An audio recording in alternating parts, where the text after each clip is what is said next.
صدق الله العظيم.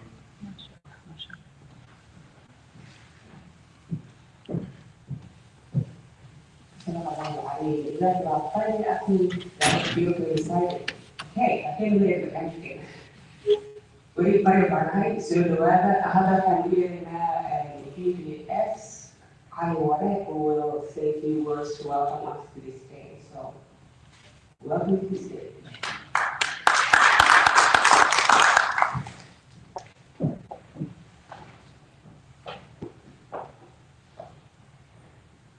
بسم الله الرحمن الرحيم. صباح وناسا مركي بلا صباح وناسا حال سيدي وناسا أنا منعد وهذه على وارد يمكن يكون هولن وأيضا كمل مدير في الكويت وكالبيت وكالبيت الصومالي معه واحد كان الصومالي فقط على الصوت يعود سنيدي حتى ذلك كان وحل قياس عينيه شانكم وإذا ذلك وقت كاس كان أنت وحكم الدولة ذلك كان الصومالي كان موضوع يدرك سيدي كوكا وفينا كانوا كان GSD runtii waxaa la asaasay 2014 bishii June waxaa lagu asaasay waddanka Turkiga halkaas waxaa isugu yimid Soomaali fara badan oo ka timid dhammaan qaaradaha kala duwan ee dunida waxaa la isugu yimid waddanka Turkiga shilal ka dhacay inkastoo shilalka cusub ay ka horreeyeen 2 maalin oo socday waxaa la arkay baahida jirta iyo sidii muhiim u tahay in dadka joogta ah ee Soomaaliyeed inay samaystaan urur ka shaqeeya danaha dadka Soomaaliyeed joogta ah ee kule ilaahay dibadda halkaas waxaa ka dhashay ururkan Somali Diaspora idinka ka wadan ahaan Holland runtii beriga Finland dad fara badan ayaa ka soo qayb galay oo aad u firfircoon oo ka mid ahay asaasiyaashii graduates fiican oo siistaa halkaas waxaa ka dhashay guddigii way shaqeeyeen annaguna waxaan nahay guddiga labaad ee hadda jira guddigaas waxa uu ka kala yimid wadamo kala duwan oo qaaradaha adduunka ah haddii aan soo qaadana waxaa ka mid ah waddanka Finland oo kale nimcangu ayaa maaragtay guddiga ka mid nala joogta waana tan runtii suurtagelisay iyada tiimkeeda in shirkan muhiimka ah uu hadda uu ka dhaco waddanka Finland magaalada Square maanta joogno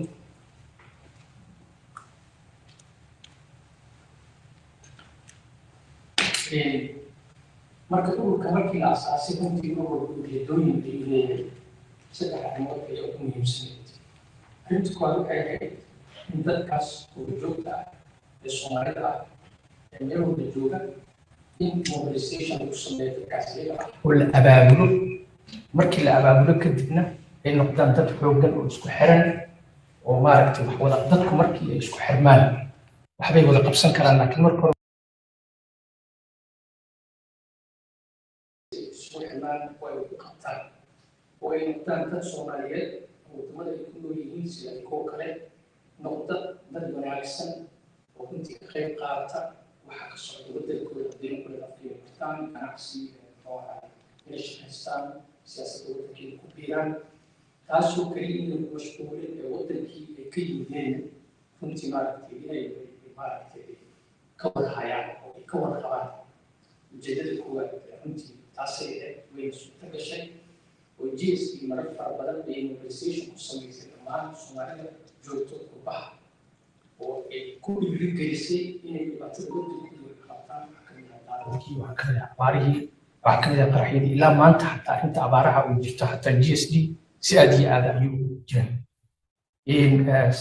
arrinta kale waxay ahayd in maadaama dad fara badan oo Soomaaliyeed qurbaha ay soo gureen dhibaatadaas darteed caruur halkan lagu dhalay ay ku koreen ayadaas arrinta kale waxay in la ilaaliyo dhaqanka iyo hiddaha iyo afka Soomaaliga in la xoojiyo arrintaas iyadana aad iyo aad muhiim u tahay iyadana waxay ahayd qaybta labaad qayb saddexaadna waxay ahayd in mar walba laga warqabo waddankii Soomaali wixii laga qaban karo oo lagu xirnaado arrintaasna waa aad baa loo sameeyey marka sanadkiiba shir ayaa la qabtaa labadii sano la soo dhaafay waxaa jiray corona nooma suurtagelin in shir oo physical saan oo kale aan qabano waxaa lagu qaban jiray fi online hadda sanadkan 2020 waa noo suurta gashay oo waatan hadda maanta aan u fadhino oo maalintii saddexaad marka in soo dhawaada waxaan jecelahay inaan si gaar ah ugu mahadceliyo reer Finland magaalada Espoo gaar ahaan Nimcanuur guddiga ku jirta iyo tiimkeeda sida wanaagsan ay noo soo dhaweeyeen marka maanta waxay noqon doontaa maalin la mid ah maalmihii hore waxaana xoogga la saari doonaa sida boorka ku qoran arrimaha loo arkay inay muhiim tahay oo ay ka mid ahaayeen maalgashiga oo ay ka mid ahaayeen shaqo abuurka oo ay ka mid ahaayeen ganacsiga shaqo abuurka iyo arrimahaas oo weliba si gaara loo sii fiirinayo dhalinyarada iyo haweenka kaalinta ay ku leeyihiin marka soo dhawaada waxaan rajaynaynaa sidoo kale maalin wanaagsan oo qurxan inay noqoto waxaan jeclaa lahaa maadaama annaga ujeedooyinkeenna ay ka mid tahay xoojinta iyo muxuu ahay horumarinta afka Soomaaliga hidaha iyo dhaqanka waxaa nala jooga wiil iyo gabar hadda waxaan sheekaysanay oo runtii suurtageliyey inay afka Soomaaliga ah inay kartoono u sameeyaan carruurta oo sheekooyinkii buugaagta af Soomaaliga ku qornay qaarkood xataa ay muxuu ahay ay suurtageliyaan marka idinkana runtii aad iyo aad u mahadsantihiin waxaan rabay inaan gabadha adeer magacaha waxay inta miimaa kartaa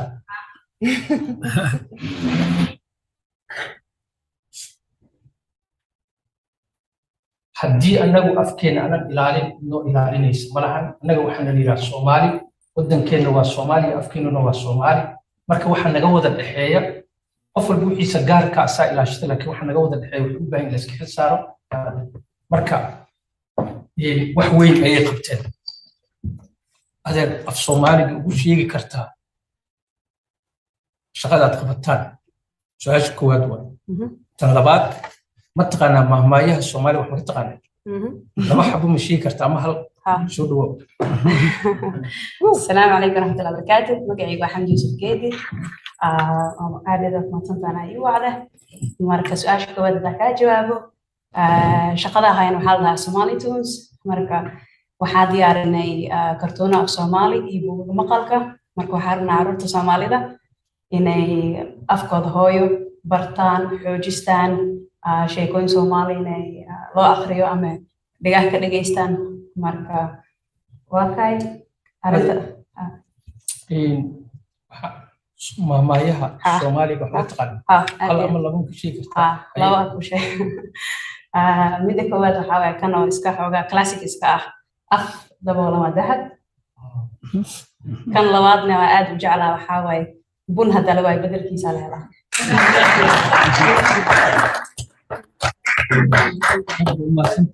كانوا ما سنتين سودوان هذا ده ما سنتين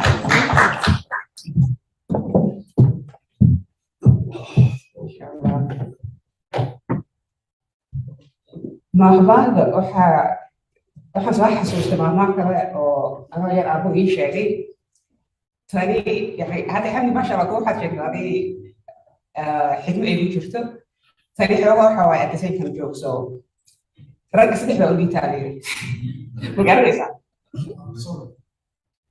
nin socdo oo cidna ay dhigin nin maqan oo cidna ay tegin iyo nin jooga cidna ay arag isku day inaad qaban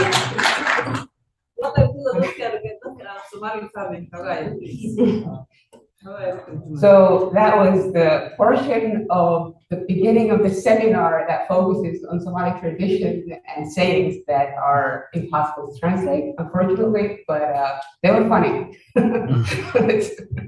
Let's put it that way. So on my schedule, it says at this point we'll have a short video clip. Is that still on? We have a video clip?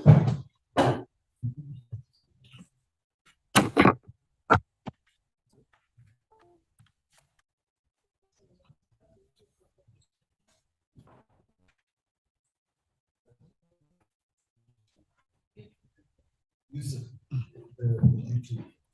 Is it in here? Yeah. It's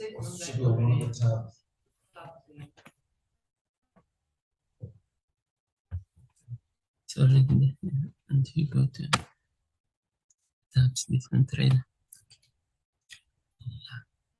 But Yeah, this one. Go up, scroll up. yeah, this one. Yeah. Is opened in many parts 5 years ago on June 21st, 2014, that a group of activists, academics, professionals and community representatives from around the world met and got together with the help of Turkish government in Istanbul and laid down the foundation of the Global Somali Diaspora Organization. GSD is a non-profit organization striving to bring together and mobilize Somalis for positive action. We promote and advocate for the integration of Somalis into their host countries whilst remaining connected to their roots and cultural heritage. GSD encourages Somali diaspora to contribute to the reconciliation and rebuilding of Somalia. We believe in connecting the Somali diaspora and unifying their voices to address mutual challenges as well as harness opportunities. The biggest resource that Somalia has is its people, the human capital. And I think that is what Somali diaspora actually provides. Since its creation, GSD branches have spread far and wide, with new chapters opened in many parts around the world. Today, GSD has representatives in the United States, Canada, Australia, Somalia, parts of Asia, and several European countries, including the United Kingdom, Norway, Sweden, the Netherlands, Switzerland, Italy, and Denmark. Since 2014, the global chapters of GSD advocated and supported on behalf of the Somali diaspora, both outside and also Somalis inside Somalia, actively addressed and engaged local community needs in their host countries. They've participated and hosted international conferences and local events that empower Somali diaspora to transfer skills and investments back into their homeland. They've supported emergencies such as drought-affected people and took part in reconstruction and recovery efforts in Somalia. According to the UN, the total number of Somalis living outside of the country has more than doubled, from 850,000 in the early 2000s to 2 million as of 2017, a growth of 136%.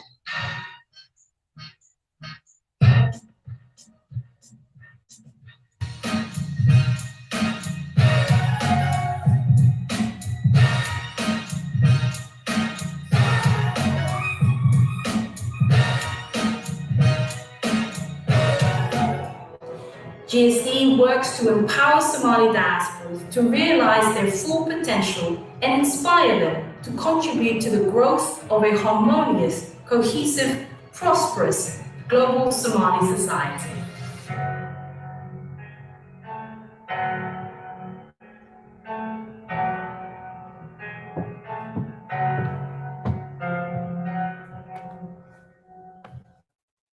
Inspiring. How many of you were present at the convention in Istanbul? 2012, or was it 2014? It was amazing, right?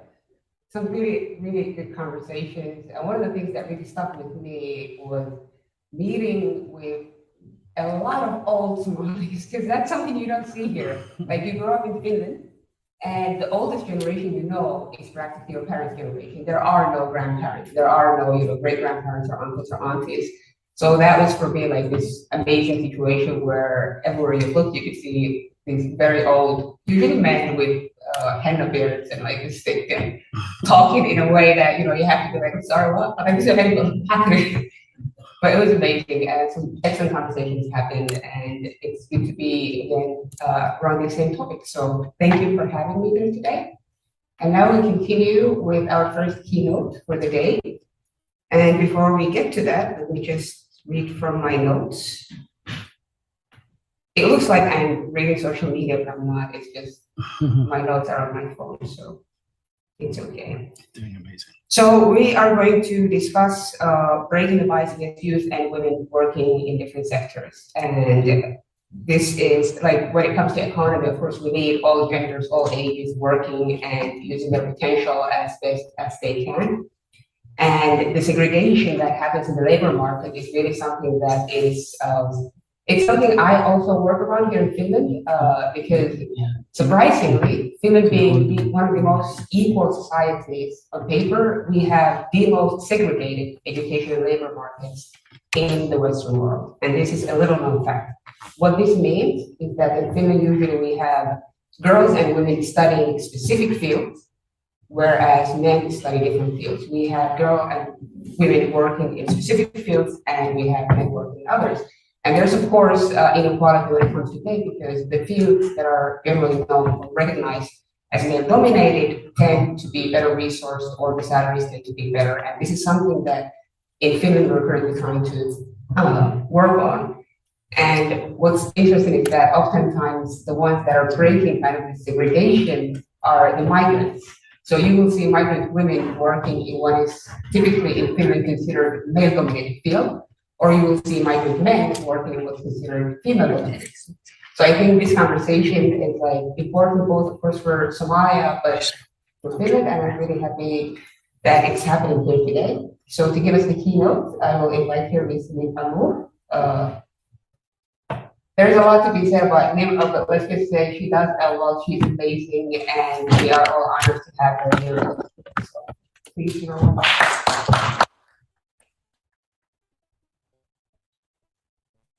السلام عليكم صباح wanaagsan waxaan aad iyo aad ugu faraxsanahay maaragtay in maanta uu yahay maalintii saddexaad oo shirweynaheena caalamiga ah ee ka dhacay degmada Espoo waxaan kaloo aad ugu faraxsanahay in toobigii uu yahay mid ka turjumaya qalbigayga iyo maaragtay hadafka aan ka leeyahay nolosha oo ah in aan wax ka bedelno bulshadeena Soomaaliyeed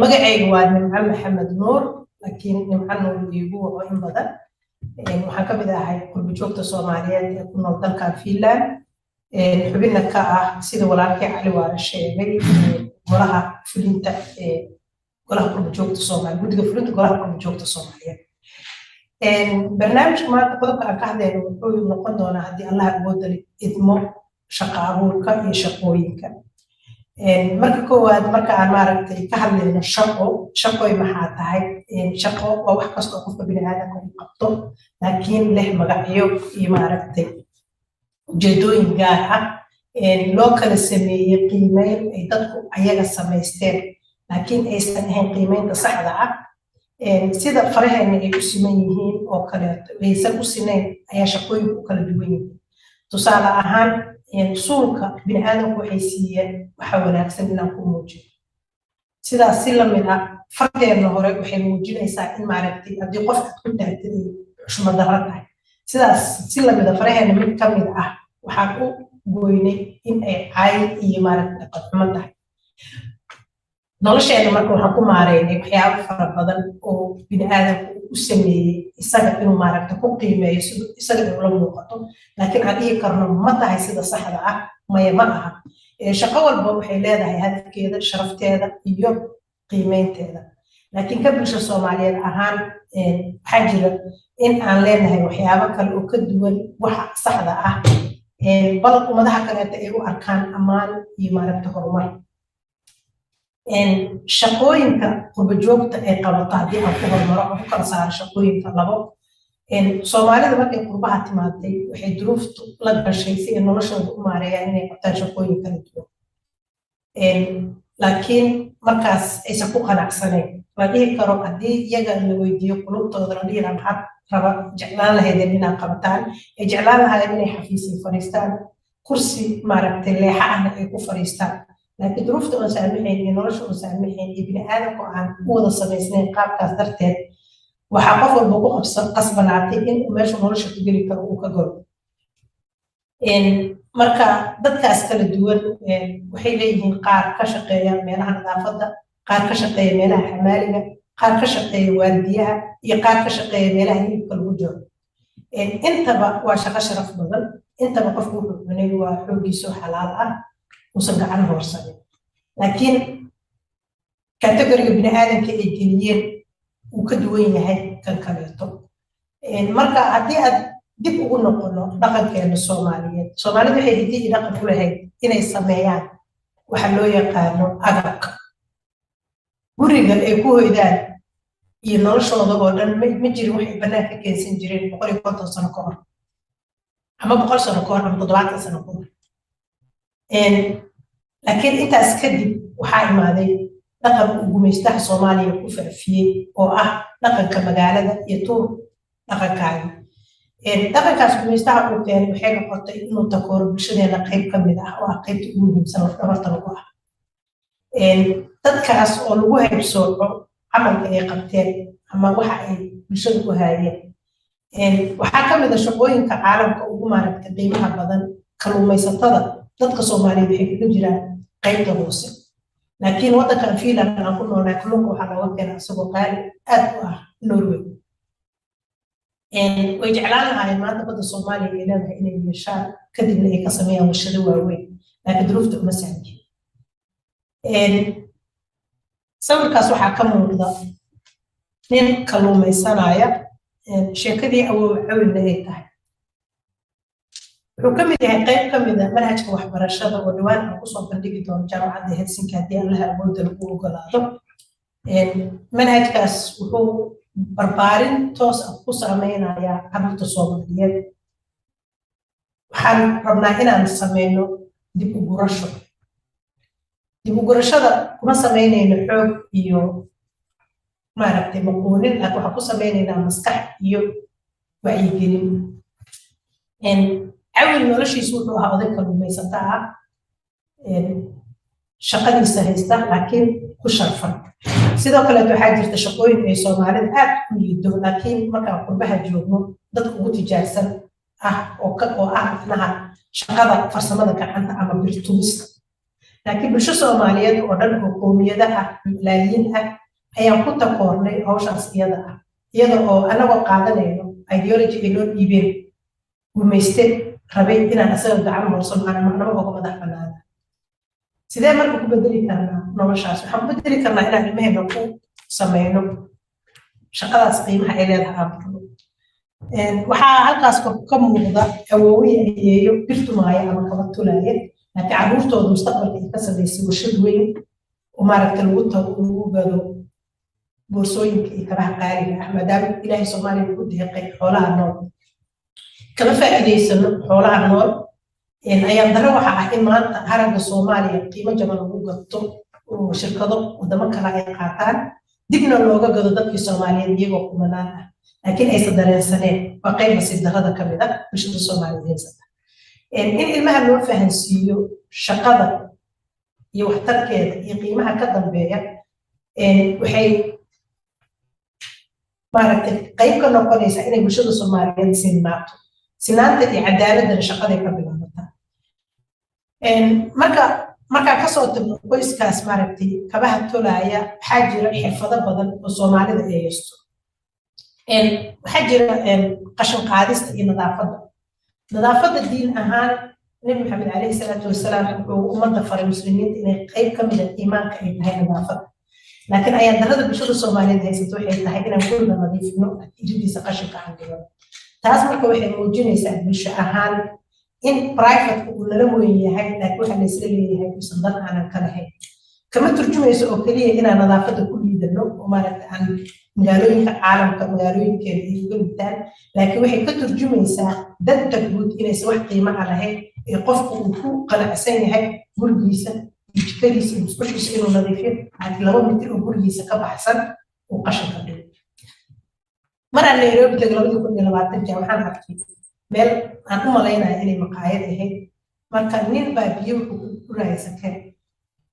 laakiin biyaha uu dhuro jaama ku jiray taksiga daaqada ka fiirinayay biyaha uu qaado 2 tilaabo qaadayay meesha uu ku daadinayo wadada maskaxdiisa ma siinin inuu soo gato fuusto uu biyahaas ku daldalo kadibna meel biyuhu ay mari karaan uu siiyo dabcan tabartiisa inaysan ahayn aan dhici karta laakiin waxaa laga yaabaa qorshahaas inuusan ugu jirinba konsolka meeshaas joogay lianna waxaa u badan soomaalida waa xaafadda soomaalida laakiin xaafadaha kan saas maaha marka qashinka in la qaado waa nadaafaduna waa shaqo ka mid a shaqooyinka meeshaan quruxda badan aan fadhino haddaan nadaafadeeda la hagaajin ma fadhin lahayd marka in ilmaha lagu maaragtay baraarujiyo nadaafaddu shaqada nadaafaddu waa shaqo ka mid a shaqooyinka la qabto laakiin ay bini aadamku u geliyeen qaanad ka mid a qaanadaha iyaga ay samaysteen waxaa kaloo jira marka shaqo dhisidda dhulka fundiga macnaha faamiliga fundiga ah marka loo fiiriyo nadaafadda wax yar oo ka sarreeya laakiin haddana bulshada soomaaliyeed kuma haystaan ixtiraam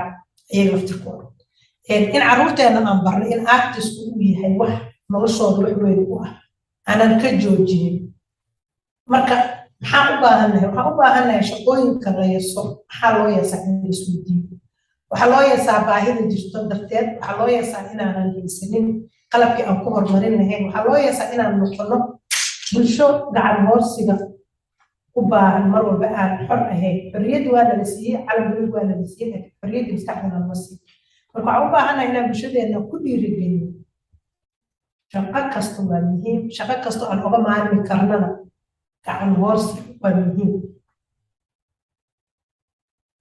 cunto karinta qofka soomaaliga cuntuu kariyaa hooyada soomaaliyeed cunteed karisaa aabaha soomaaliyeed cuntuu kariyaa laakiin haddana cunto karintooda uma muuqato waxaa laga yaabaa haddii wiil aan dhaho maanta cunto kari inuu dhaho maxaa u karinaya dumar waa laakiin waa in lagu ababiyo adaa u baahan cuntada markaa cunaysa dumar ma tihin laakiin inaad tahay laakiin markaa karinaysid waa inaad ahaataa nin cuntada kariyey macnaheedu waxay tahay inaad noqon kartid qof nool oo beri isla beri kara aad noqotid qof ka xor ah qof bini aadan ah inuu calooshiisa dareenkeeda la qaybsado marka inuu wiilka cuntada korsado waxay xornimada buuxda siinaysaa dareenka baahiyada ee qof ahaan dareenkiisa iyo gaajadiisa inuusan qof u sheego muhiim gaaja ay haysan laakiin isaga uu samaysan karo marka waxaan kusoo gabagabeynayaa soomaaliya waxay u baahan tahay barbaarin horaan aan ku barbaarino carruurta nolosha inay tahay doorashadaasna aysan ahayn inuu qof u dooro ay tahay inuu isaga doorto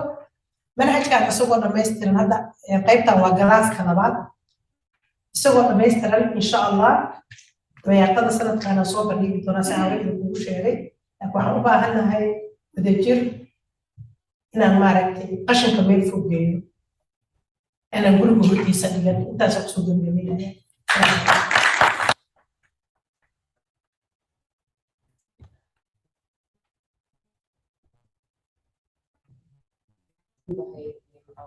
That was very, very eloquently put and at parts quite poetic. So I'm not even going to try to translate all of it, but I'll translate the gist of it for those here who might not have been able to follow Somali. So Nimra was discussing the hierarchies that exist between different jobs and the values that are man-made often, that what kind of values do we place behind the job and how do we then kind of like determine the value that we put on it, whether it is monetary or it's just basic respect, etc. And that a lot of the jobs that are often seen as less, whether it's here or back home, are at the same time quite necessary parts of the tasks needed to be conducted in society. So, and she was giving this example of how a lot of times Somalis who are living in the diaspora might have to enter entry-level jobs that they might not have ambitions for, jobs that are maybe not according to their dreams or their hopes or even their education, but jobs that are needed so they are able to collect salary and support themselves and possible families. And those jobs are also kind of like in this society looked down upon, but she was emphasizing that we need to maybe readjust how we view work and what kind of work and what are the gender roles, etc. Okay. If anyone wants to add to that, please, you're welcome to it. No? You all right. covered that well. All right, thank you. So we're gonna continue, and next I'm going to invite here our panel discussion lead, Fawzia Mohammed Hashi, refugee consultant and family advisor. So I will let Sophia introduce herself and her panelists.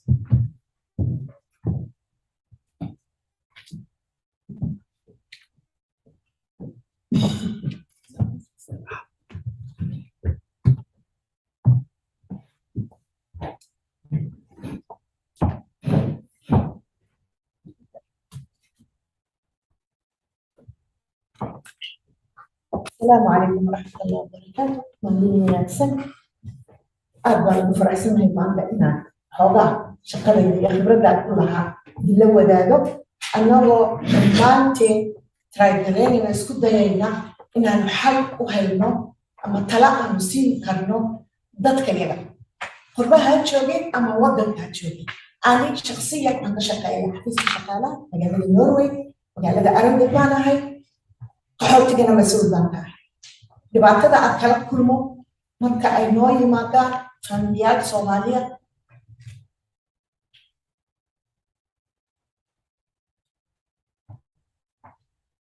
dhibaatada ugu horeysan la kulanno waxay ku xiran tahay arrintii walaashay nimco hadda ka dhawaajisay shaqooyin gaar ah Soomaaliyeed aragta hadduu mutacallim yahay iyo haddaan wax baran hadduu documentskiisa sito iyo haddaan sidanba dhammaantood waxay ku dadaalayeen iskuul bankeeya iskuulka wadamada reer galbeedka weliba Scandinavia waxay leedahay system la soo mara systemka ugu hoosey waa inaad 10 sanadood soo dhamaysaa luqadii baa ka horeysa oo inta badan Soomaalidu ay yiraahdaan luqadda Norwegian ku aad bay u adag tahay taas waxay keentaa waqti dheer in qofka bani aadamku uu ku dhameeyo iskuul iyo shaqada aado isagoo aan weliba hubin markuu intaa dhameeyo waa inuu jaamacad ku sii daraa inuu shaqo helayo in kale حفظت شغالة عندنا هاي every 5 years وحنا سوينا برنامج وحنا ودنا لوجا بعهان دولار شغال سنة دول بدهين ما كنت كل كي ما كان أنت بدل كان كل تلينا فضل دعوة سؤال أكبر السويدية مسكول برا تامس الشغل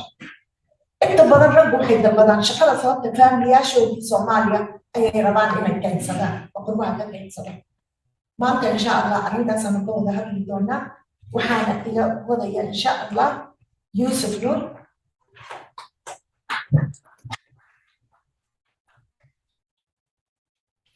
ياسين نور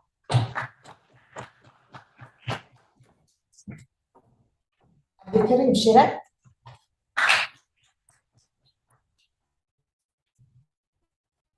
يا رضوان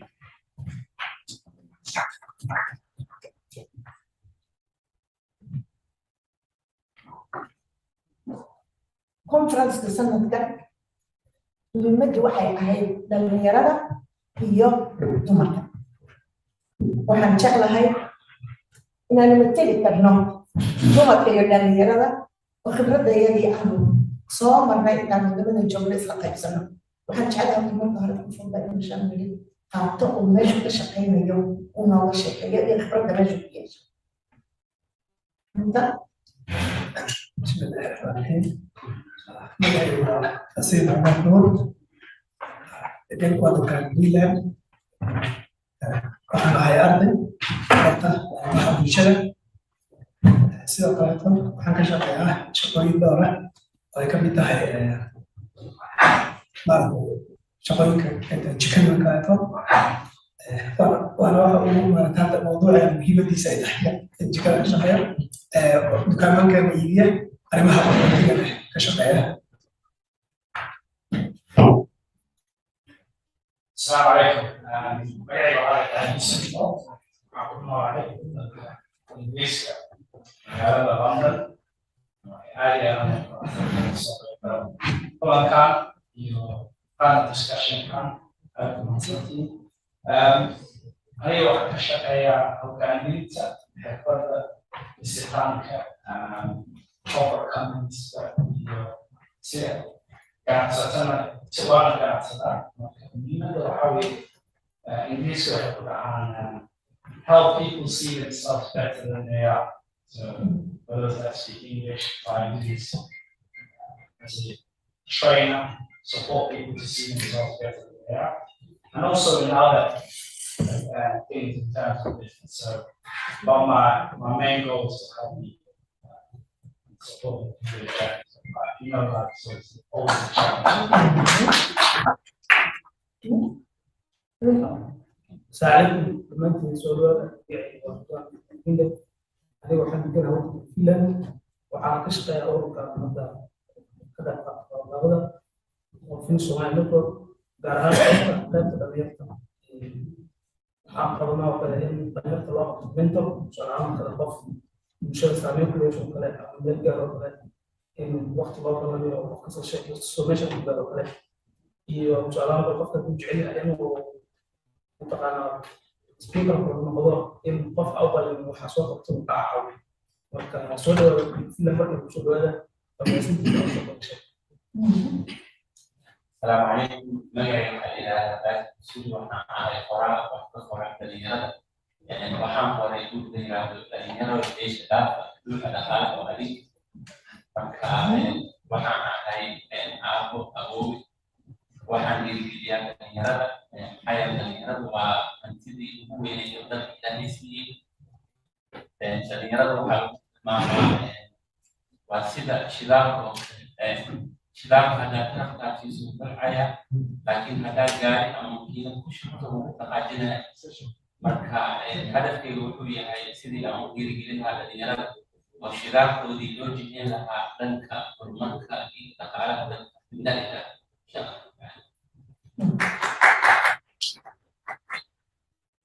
haddaan dib ugu noqono shaqada qiimaha ay leedahay diintaydu way caddaysay oo qofka bani aadamka inuu isagu shaqaysto oo wax xalaala uu cuno ayaa ka dhaanta inuu gacanta dad kale uu dhigto oo ka sugo qof kale haddana haddaan fiirsano waddankayagii inta badan waxay ku dhoolyihiin lacagtan annagu dibno lacagtii wax laga soo saaray dhalinyaradii hadday rabaan inay shaqaystaan wuxuu leeyahay jaamacadan gelaya ama business ii samay labadaas wax badan oo shaqo ah oo mujtamaca laga rabo ayaa u dhexeeya shaqooyinkaas anigu markaan digay waxyaalahan soo arkay waa annagaa dowlada noo yimaadaan noo shaqeeya waxayna noo qabtaan shaqooyinkaas inta badan aan annagu ka faano guri walba oo la dhisa haddaad u fiirsatid fundiga ka shaqaynaya waa ajnabi soomaali maaha haddana haddaad tagtid makhaayadii dadkii oo dhan waa wada fadhiyaan wuxuu ku leeyahay shaqo la-aan baa ii haysataa haddaad weydiisid shaqo la-aanta maxaa kugu riday shaqooyin badan baa meesha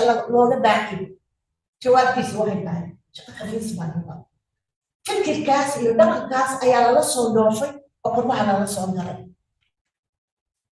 waxaan oran karaa 90% arrintaas waa isbedeshay waxaa la isu bedeshay dowladda culays saartay dadka oo ku qasabtay weligaa qaxooti noqon maysid weligaa lacag kuu soo dhici maysid meesha ka kaco adigu shaqayso sidee fikirkaas aan maanta haysano dumarkii waa wada shaqaynaya dhalintii waa wada shaqaynayaan badankooda inta kale iskuul bay ku jiraan iyo jaamacado weli way soo socdaan waqtigay shaqaysan lahayn fikirkaas sidee baan u geyn karnaa mar hadda aad noqotay qof walba aragtidiisa wuxuu isagu bartay ha qaado oo wadankii ha geeyo maxaad isleedihin sidee baan wadanka markaanu tagno uga dhaadhicin karnaa inay jirto wax kale oo aanan haddana fikirkoodii iyaga qaadan oo qof walba qurbaha ka baxa inaanu oran business waan samaysanaya businesskana waxay tahay xafiis iyo dukaan see baan u samaynaa cyclekaas toxiga ah inaanu u goyno dadka barno inay jirto hab kale oo lacag lagu soo saaran karo oo qofku isku filnaan gaari karo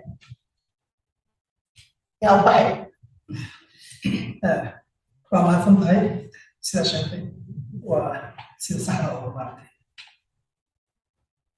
soomaalida dhalinyarada iyo meel walbay joogaan wayna jiri jirta oo anaga weyn tahay ma ahan laakiin hal arrinaan ka faa'iida ayadana qurba joogta leeyahay hadda dalaan waxaa jira qayb ka mid ah oo culayska ama dhibka jira oo ku saabsan arrimaha xirfadda ku badinaya culayska waxaa ka mid a marka qof halkan ka shaqaynaya shaqooyinkaas wax ku soo saari jira wax badan ku qabsaday ayaa xagga markuu tago siifigiisu ku riba inuu wax qaban jiro wuxuu tusaa marka qofkii meesha joogay oo tusaa in waxaan si hayo shaqeeyeen ama xagga markuu joogo xafiis dowlad hayo ama wax kale hayo tayta kale oo sheegaa oo ninkii dhalinyarada ku shaqaysan lahay oo ugu kalifaa inuu bedelo wax ama uu qasay laakiin markuu inta qurbaha ka tago isaga meesha tago oo yidhaah aniga waxaan ka shaqayn jiray meesha nadaafadda waxaan ka shaqayn jiray raashin kariskan waxaan ka shaqayn jiray baabuurka oo qashinkaadka uu jiray ninkan wuxuu ku fikiraa marka adduunka isu maxaa hadduu tagana oo tan shaqaynaa halkan hadduu joogaan oo tan shaqaynaa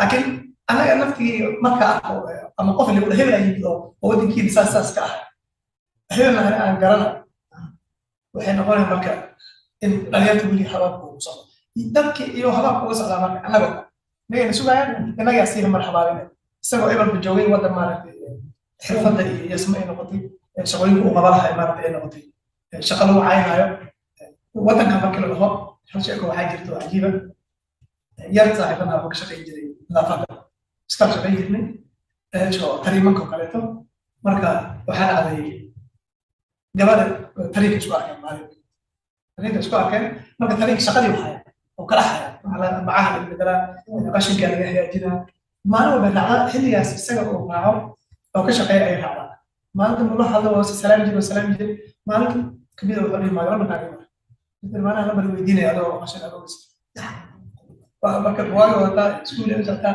isaga marka alxamdulillah aniga iska waxay wax badan ay shaqaysteen oo ku celi mara badan marka dambe oo fiilan shaqada u jeedi ka xirfad badan ale saddex xirfad laba xirfad oo kale ale laakiin saacada la joogo waxaan u baahanahay inaan shaqaysto haddii aan u baahanahay inaan shaqaysto waa inaan mar wax kasta oo aan qaban karo aan qabtaa oo markaas badan sidoo kaleeto waa arkaysaa gabdho badan oo waxaa ka idan sidoo kale tagaasoo فهذا في عيين ما شاء الله قال الله حسيب ما فرينا لو شاكا سنة ليه إذا مصاب بقى شباب كان بورد مش ولا كان مركب برشلي عيالات سويتو دتك أقوينا هذا لو يكون جرا دتك لو حكي مجالنا أعطي أهوش نصامر أنا مجال جو ما بكفتيري اللي في الاستعمار حياة راح للدولة وقت بدنا حكي دولة ما ندي هذا دري ريدي قف كي مركب كفتن كي مركب كم بعد ما يأكل الله سامس ما تيجي منه وحاس حابب أمر بحث عن أنا يخلي وقف هذا أقوياء أنا أحكي منها في أقلاني من دعوة حقه دلاء يقول مركب ذكي واحد عليه تجين هاي مركب أنا أنت أي نفتي ولا بعرف اللي بعدين واحد أي يجينه صح على أمس صابتين أي شيء سيما تقف على تقدير قلوب تقفك بني آدم كشقدي يساعد دان كديرا إنه يلاحظه وهالكاس عند الشقيستان سجى بيعودوا لكم قرصان لأن أنت بدل كنت داري إنه قليل مركب قفوا السيء شقديسي يأوديسي يصيا أو كقف سنة يدك قف كلنا معاون كلام أو هم شيء كلام. فقط نحن في diaspora Somali diaspora هي حالات كصومالي job opportunities. Everything was good course. So I was ماشي قصدنا. نيرة صرنا في سنة وصلنا في أرشحين ما sometimes كنا نطبق كونه بحكم وهذا blind leading the blind. أنا هروح صار أبغى شقة هذه أبغى شقة هذه إني ما له شقة مركب هذه تاسو حاولي بعض هاي رول example تصالو بغنا بعض وردت اليسار اللي كشقيستو وكا لما كاليونيفرسيتي كان one foot in one foot out and please وحكي إن مرة أصاب عنده من كتير بيجوا تمر من كذا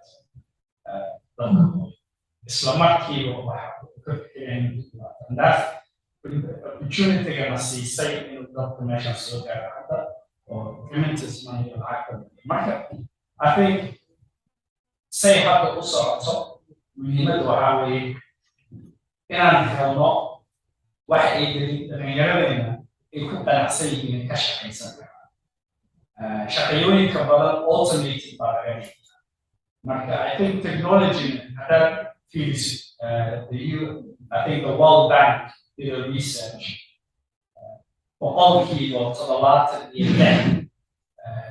State the to inject the coding heads to Mala. So advanced community of Mala, family technology, that could be sida shaqada qasab maaha inaad subax kasta kacday oo shaqa aadigo different industries ka kala shaqaysid oo waxa adiga marka inaad qof walba wuxuu ku ganacsan yahay ku dhiiri gelin sax weeye waan u baahanahay tabiicada oo baahan ka shaqeeyo industrial oo baahan every industry in aan tababarno also adduunkana wuxuu soo dhalin technology kaasna marka su-aasha bas ma aha waayo loo shaqaysanaya su-aasha mas'uuliyiin waxaa weeye saan u shaqaysan waxay xiiseynayaan dhalinyarada ku caawino waa bigger topic laakiin muhiimadda waxaa weeye what's next for dhalinyarada how can we saan u soo dhaweyn karno for those that don't understand Somali the question is how can we support and encourage our youth and invite them to the table so that they can get involved where the world is heading technology. You look at India 30 years ago, the government in India looked at a way to engage 1.4 billion population. Where are you going to create jobs? So he thought about how we can support and every family teach one of their family members technology, whether you take them outside the country.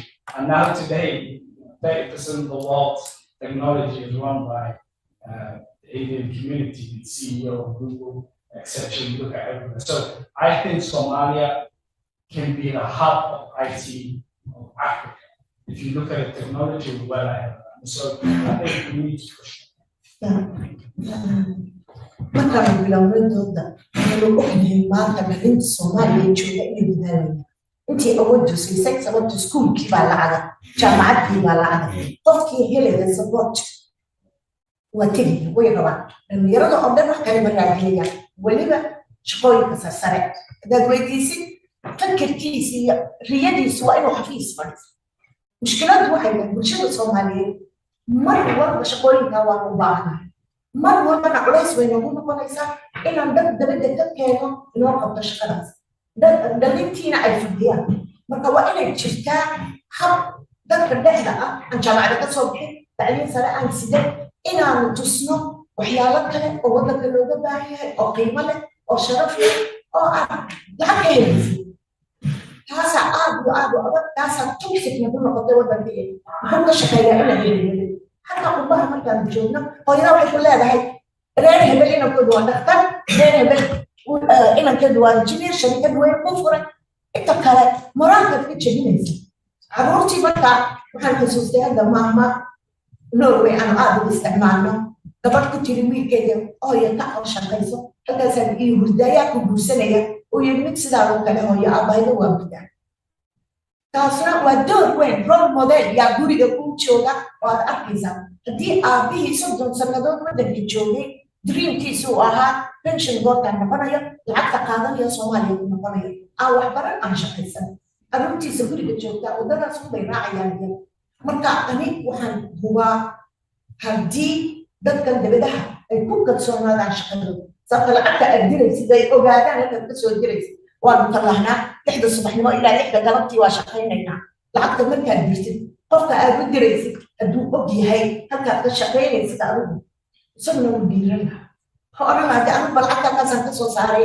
ku siin maayo anuba shaqayso oo kac mar aan tegay waddankii waxaan isiri waxaad taqaanid weeyaan inaad dadka shaqaalaysiisid 3 shay baan ka dalbanay dowladda waxay lahayd 3daasaan u baahannahay electrician iyo fundi iyo kuwa saqafka kor saaray guryaha dhismaha programka markaan soo noqday waxay ahayd full package dadka inaan soo qabana aad adigoo dirista waxaan ku ahaa burcadbadeedka dhalinyaradu markay ka soo baxaan bilaa shaqo ay yihiin shaqada keliya yaqaanin burcadbadeed halkii bay ku noqonayaan marka muhiimadda waxay tahay intii ku jiraan inaan farsamo yaqaan ka wada dhigno iyagoo lacag qaadanay sida annagu halkan Yurub shaqada loo kala qabsanaa lacag baan ku qaadanaynaa meel kale ma jirto adeer iyo guri aad dulsaar ku noqonaysid ma jirto marka subaxdii waa inaad talaataa programkaasaan wadnay wana hirgelin sababta ugu badan ee u hirgeli waayeyna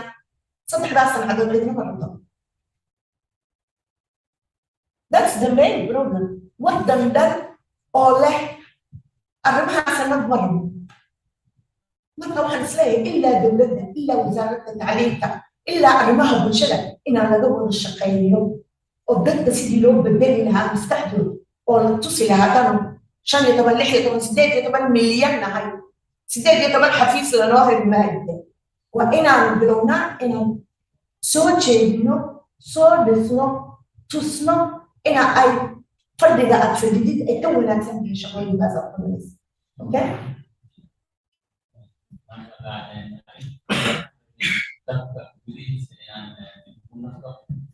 runtii dagaalada ku dhacay waxaa dhacday in hay-adaha gargaarka ay kusoo burburaan dalka marka taas darteed ayaa waxaa dhacday in dhalinyaro badan ay shaqo ka helaan hay-adaha gargaarka marka markii la arkay dhalinyaro badan ay shaqo ka heleen jaamacadihiina waxay sameeyeen maadooyinka maareynta iyo waxaas si dhalinyarada ay shaqo ku helaan hay-adaha gargaarka marka dhalinyaradii ayaa waxaa dhacday ay ku fuleen ayagoo sameynaya maadooyinka maareynta iyo administrationka taa ayaa waxaa dhacday dhalinyaro badan oo jaamacadii ka baxday iyo shaqooyinkii oo hay-adaha oo yar ku dagaalamaya markii dambe ayaa waxaa la arkay dhibaatooyinka soo baxay xirfad la-aantii iyo wixii taasna waxay sababtay dhanka hay-adaha waxbarashada inay dib usoo nooleeyaan xirfadihii loo baahnaa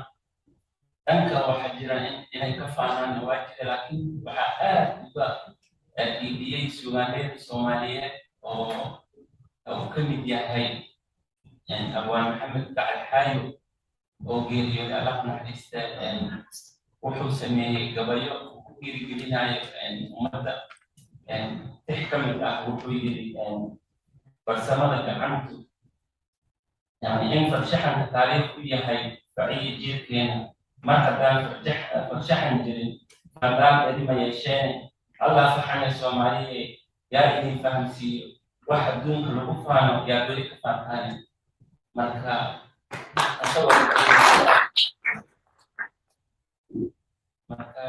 runtii cilmi baaris uu sameeyey farsamada gacanta in caruurta la baro waxay ogaadeen caruurta reer Finland hadda wax ku bartaan Sweden farsamada gacanta ayagoo yar dugsiga hoose ayaa la baraa macnaa waxay ogaadeen cilmi nafsiga caruurtaas waxay ahaan doonaan dulqaad salculays uma sarfuda sida soomaalida oo kale noqonaa maxaa soomaalida aan ku barno iskuulka dugsiga hoose marka waxay isugu gelinaysaa dulqaad waxay isugu gelinaysaa inuu businesskiisa hadduu ikhtirac inuu sameeyo uu samir lahaado uu ku laga adeego macnaa ganacsigiisa wixiisa marka waxaa muhiim ah inaan caruurteena dugsiga hoose aan ku tababarno xirfadaha farsamada gacanta taasna xataa hadduu noqon farsamo gacmeed waxay isugu gelinaysaa inuu ikhtirac lahaado maxaa yeelay dhakhtarka wax qalaya waa farsamo gacmeed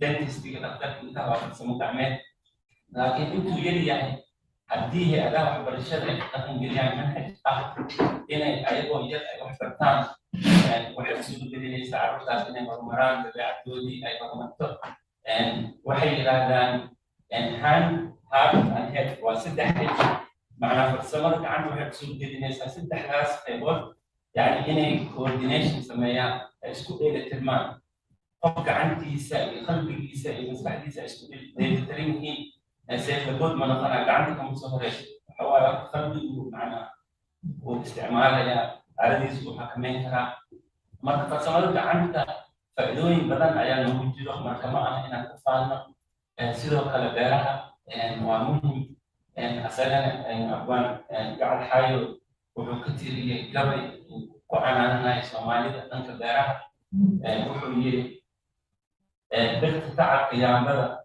محاول بحي واي بدأ خير تسود بي عندهم كعاني وبي بتاع بردوس بقول يا عاهد بولس كيان بدأ بشر أوبر بارشاهد ذكر بقول كم ناحو بعض بدوت يستدعي بركين نقول دليلي وبتاع بدي تخانيني وبابا هدي بدأ جواياه بس هذا وحالك هلا بيدي يفوحة بنجينا مبوحين حدين بيرلي جريني وحاول الباقي في هبال على الأولاد.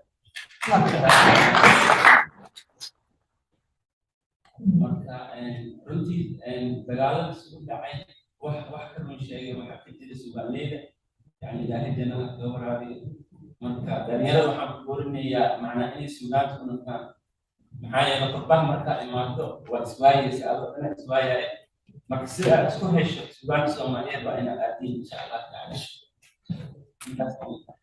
aad bay u mahadsan tahay fikrad admaa hadda ka dhawaajisay oo ah iskuullada Soomaaliya sida Yurub dhakhtarku uu soo maray iskuul arag buu ku soo maray farsamada gacanta macallimiintu halkaasay ka arkaan qof walba iyo wuxuu ilaahay hibo u siiyey markaasay u diraan dhinaca uu isagu ku wanaagsan yahay marka aad baan uga helay fikradda ah in iskuullada baa lagula kariyo inkastoo iskuulladii ay private yihiin awoodoodii iska yar tahay facilitygaas badan aanay lahayn laakiin inay ku darsadaan xisaabtooda sidii ay computerka usoo geliyeen meel walba iyo data machine-ka inay bal isku dayaan inay farsamadana wax yar kasii baraan carruurtu si ay meesha uga baxdana waa shaqo xun waa shaqo laga xishoodo waa shaqo aan loo baahnayn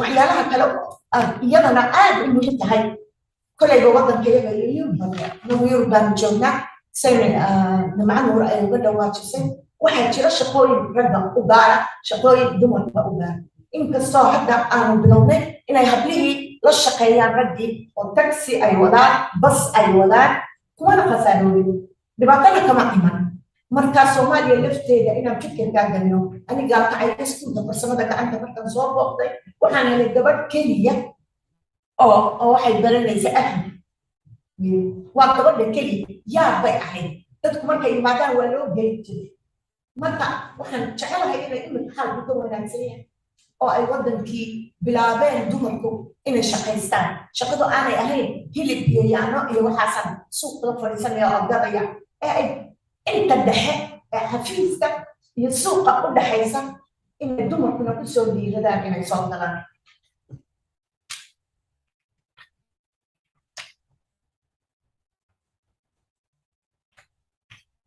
waxa kale rabaa inaan ka wada hadalno how we can do that وفكرنا إن الله باهي هي وضع إن مستعد للدين فكانوا يقبلونا. وهي صحيح سؤال هذه في curriculum جامعة يسوع about work experience could be really a lot of work experience opportunities and have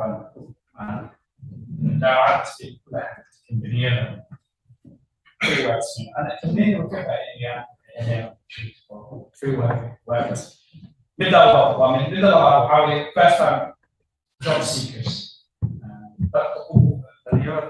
شغالة صورة مركوب مهمته حاول soft skills هذا حاجة على Somali وجامعة الصومالية degrees high school شغال عليه مركز لا شيء يسمى basic soft skills ما يسمى مركز ده حوالي تبي root cause كنا قبل هو جانس قبل هلا بالجامعة وقتي education وبرايد وقتي مساعش ماشي قبل education system كعاون هذه أي جامعة أنا opportunity كسرنا هالفترة شغالة حركة ethical إنها بوليس وحركة شغالة جامعة كسرنا وحتى بدأت PowerPoint presentation يسمى حركة email حركة project writing كمان وحياة very simple إنها soft skills. مرة خفوا وجعلاني هو شاطر قبل ما أكون على اليوم first time job seekers ويبحيا وجعلاني الصبحان ترجع سويا شغلة يتيجي على الله.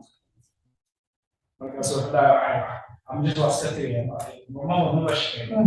مرة that's what متصل به حتى also in an organ where we are. وهذا where you used to be and where you are now where you're going to be وسط ما يقدر ماشى جوج ماشى حد تاني ماشى أسرته وسط stage Marka Somalia, the did law area, what 2.9 million, the World Bank, the last report they did on job workforce for Somalia was 2.9 million people working in Somalia. Now it's been growing, some custom. I think we're going the right way. Like it's actually how which comes first, and the egg or the chicken? Yeah, they're called. Marka shaqadii hal abuur baa la sameeyaa dhalinyarada shaqadii meel ka shaqeeyaan opportunity uma hada ka shaqeysta marka xagee job creation is not there shaqa hal abuur ma jiro shaqeysta waa ku hayn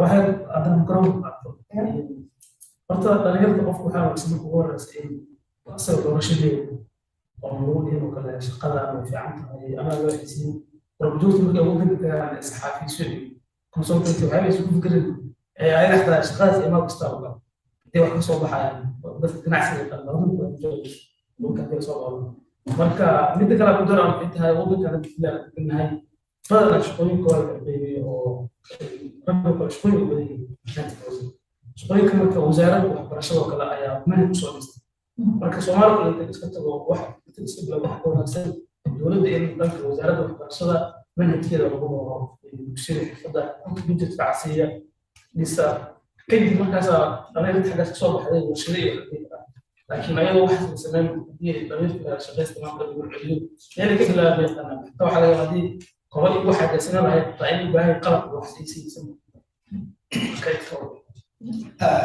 ما شاء الله ما تنتي وحاول يمكن سنة لا أنت مقصود كصوماليا maxay tahay in la sameeyo schools badan la geeyo meeshii oo xirfad ku saabsan laba sidoo kaleeto in la geeyo social media waxa ugu muhiimsan social media loo fiiriyo sanadka hore oo kaleeto waa dumarkan way ku jiraan sidoo kale cabdiraxiin soo qaanalaasi sagale social media oo ka isticmaalaa dadka dumarka ama dhalinyarada oo kaleeto raadinaya jaanis gabadha soo warqada kor dukaan baa ka shaqeynaya afar caruura waxa waa waay bajaaj haba iyo qofkaas oo marka social media dhankaas laga fiiriyo aan laga fiirin wax meelka soo dhigayo waxa maanta magaalada jira laga raadiyo dadkaas oo kale adriin saas oo kale oo loo soo sheegi jiray dad ku ismaqaano oo si bandhigi jiray bajaajka lagu yimi jiray dhiirigelinta arrimaha iskuulka la geeyo iyo dadka qurbaha ka tagaya in xirfad geeyaan shirkadaha yar marka si dadka u shaqeeyaan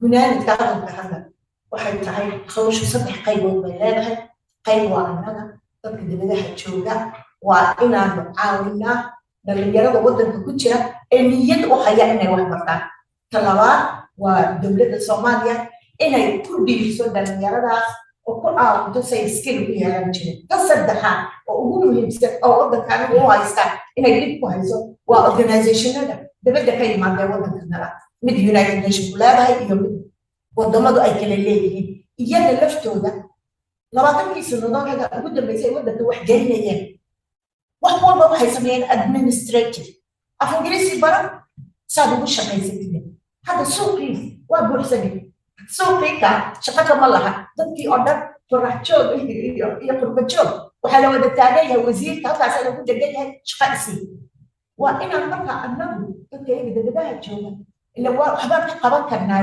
organizationadaas inaan ku niraano for the next 10 years waxaan idinka rabnaa cursorial skills wadanka u baahnaanaya haddii alla idmoogtiro taasuu soo baxo shaqaalo badan baa imanaya shaqo la-aan ma dhacayso xitaa waxay iyagu bilaabaan inay nagu caawiyaan codkaas haddaan meel walba u dirno ha noqoto wadamadaanu joogno ha noqoto Soomaaliya lafteeda saxaafadda youtuberada waxaasoo dhan haddaan wada shaqayno oo aanu dadka ku dhiirino waxa mujtamacu u baahnaanaya tobanka sanadood ay soo socdaan waxaan u maleynayaa waa ka qaban kartaa aad iyo aad baad wada mahadsantihiin aad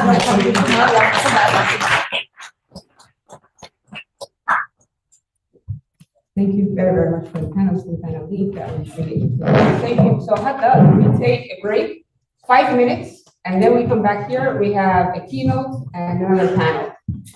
So I will see you in 5 minutes. عشان ناخد عيان عشان نقول لنا فشا keynote يو وهذا كان عيان مش برنامج.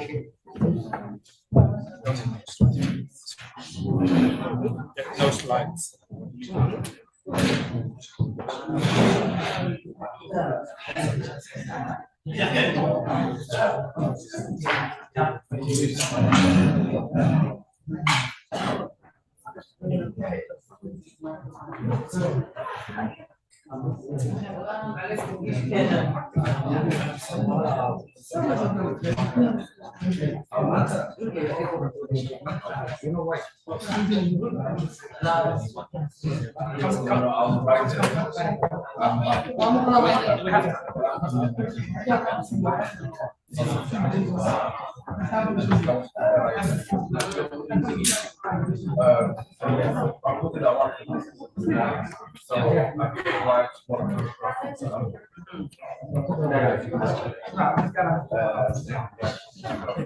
Can you download it on here?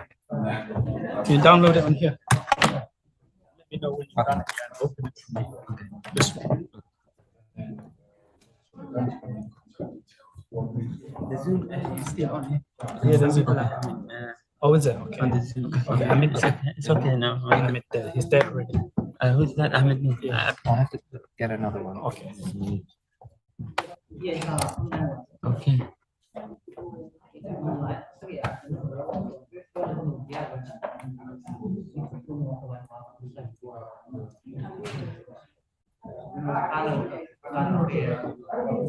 السلام عليكم عبد النور.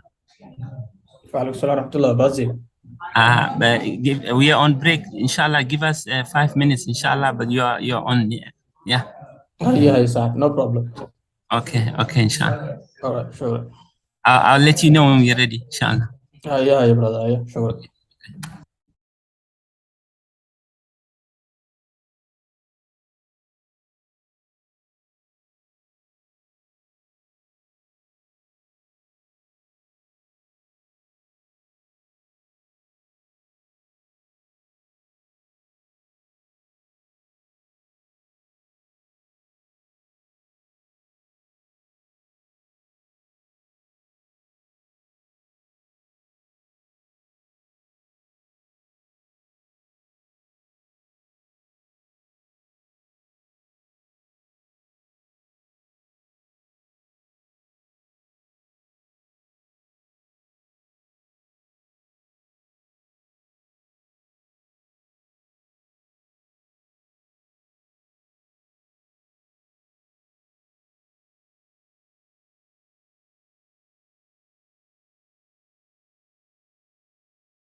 السلام عليكم brother سعيد.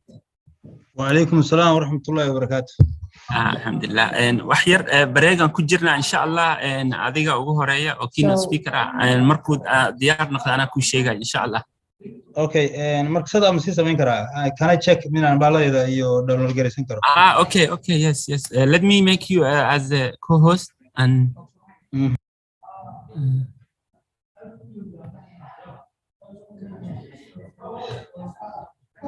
yes. عليكم السلام ولا شيء في عندك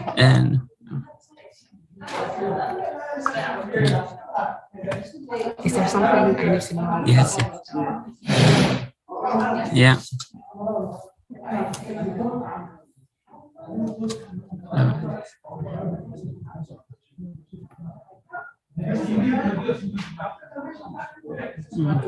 Yeah, ده اسكت ده إنا شير جريسو. Okay, كان اسكت ده هذا إنا شير جريسو presentation. Yeah, اسكت ده okay.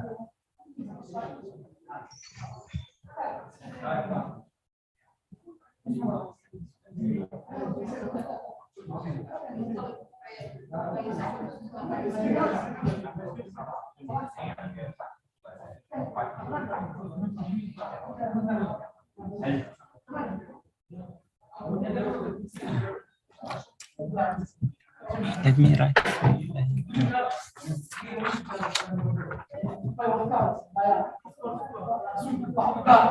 وجد برادر.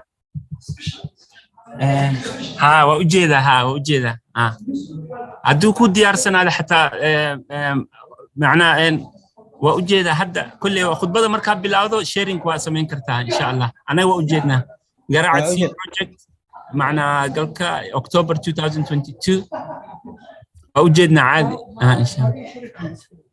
أوكي مركب ديار تاي إيشك وأنا ديار بنا. إن شاء الله هذا حوار بريغا لو جرا إن شاء الله تعالى مركان ديارنا هاي إن قبل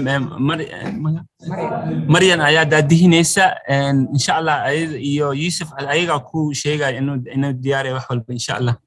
أوكي. إن شاء الله واحد شيء فهمتي كل إن شاء الله تعالى إلهي خير كسي وقت يا خالي أنا سيسي إن خفك هدو وقت يسكسي وخف نلشي يسكسي. وما زنت برادر. أدام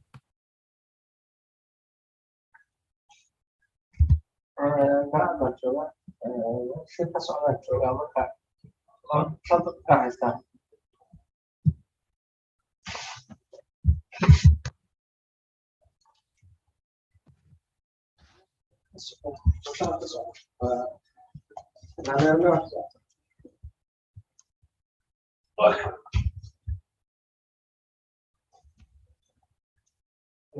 Ninkaas sheeg waa loo kala bixiyay meesha u kala bixiyay ninkaas sheeg oo social media kala kicin bayna kala kicin kala yeah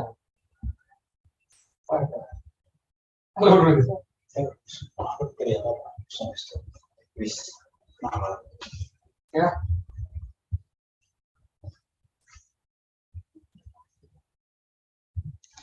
لا خاصة مخصوص تشرب مسؤولية شرب وحاسة شرب مسؤولية تحصل مسؤولية بدون راحة ووضع راحة بدون كعكعية فالعكس ولا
are energetic and feel like sitting for a while. We are entering toward the end part of the conference.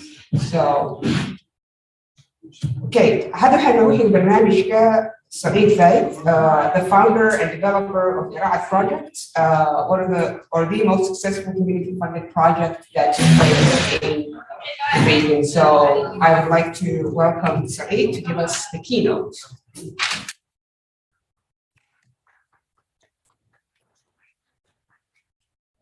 Hello, has it started the meeting or yeah, not yet? Yeah. We unmute. We're ready for your presentation. We have just Saeed, so we are ready for your keynote. Welcome.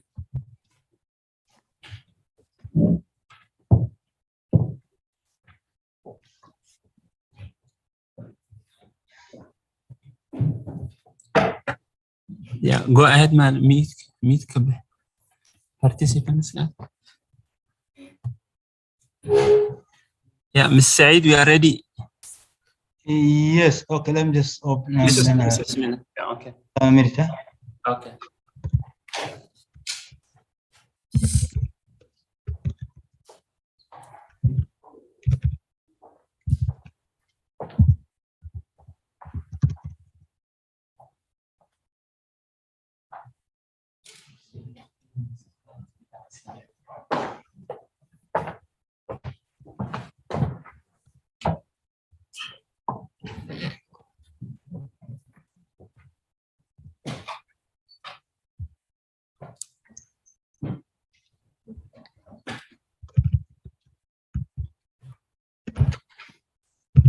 Okay.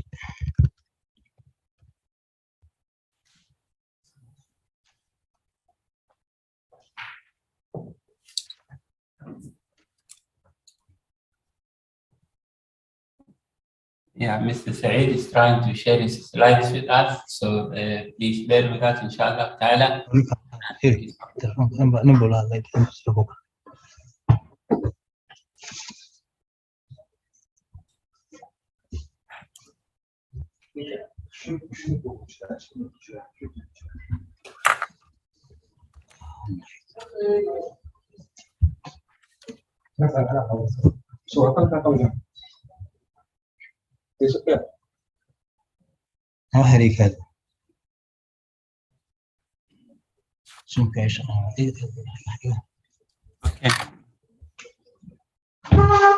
I have a problem with my Zoom, so just bear with me. Okay. Okay. Okay. I think now it's okay. Yeah. Yeah. Okay. You can see it now. Yeah, I can see it. Thank you.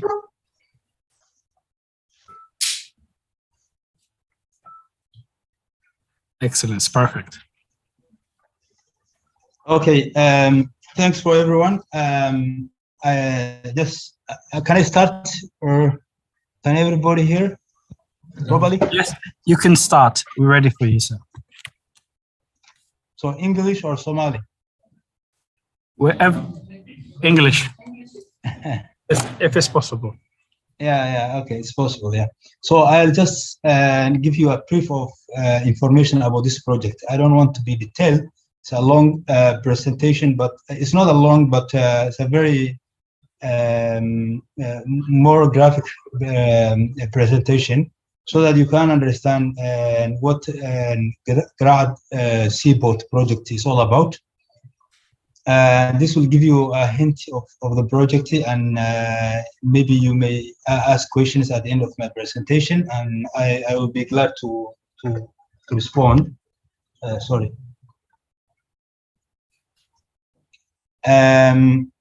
So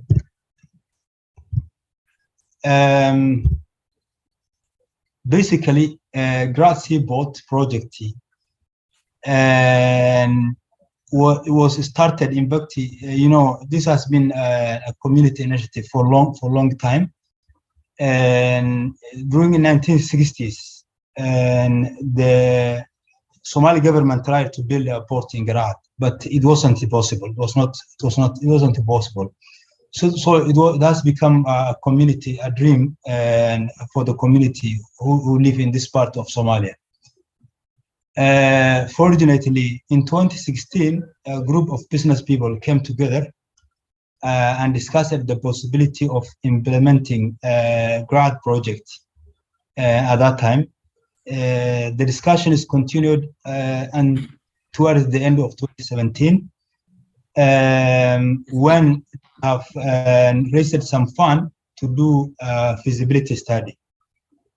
Early 2018, a Chinese company based in Djibouti. Recording in progress. A Chinese company based in Djibouti and did the first feasibility study for the project. So that feasibility has produced some very encouraging information. The feasibility study found out that the material for the construction of the port, in terms of the sand and rock and all are available within a short distance, proximity of the port. It also found out that the depth of the sea can be achieved as small as like 500 meters into the sea. We can achieve a very significant depth of the port that can accommodate maybe smaller vessels, smaller and medium-sized vessels. So in the same year, a company was formed. The business people formed a company called Wadaxan. Wadaxan is just a special purpose company, basically designed for the implementation of this project. So Wadaxan has set up an office, formulated a number of recruited a number of key staff members, and also signed a concession agreement with the government of Puntland and later with the Somali government. So in that concession agreement, the terms were very simple and clear. The company will build the port and will run the port for a number of agreed number of years agreed between the two, and then later on operate it and then transfer the ownership when that time elapses. Transfer the ownership to the government, back to the government. So and in the same year, in 2018, at the end of 2018, the Wadaxan signed a contract and agreement with two Turkish companies, a designer, a consultancy engineer that did the design of the project, and another company for carrying out the project as a contractor. These two Turkish companies, the design company came here, did another study, including geotechnical investigation, and then come up with the design of the port. A port that had, at that time, the first initial design had two berths only. Again, we signed a contract agreement for TTN to implement the project. This is the design, as you can see here. And later on, the design was reviewed, and then we made two more berths. First, we only had two berths in the first design. Again, we added another design, another two berths after the review of the design. So currently we have four berths, A, B, C, and D. Berth A has 160-meter quay wall, and its depth is -11. Berth B has 120-meter quay wall, and it has a draft of -11.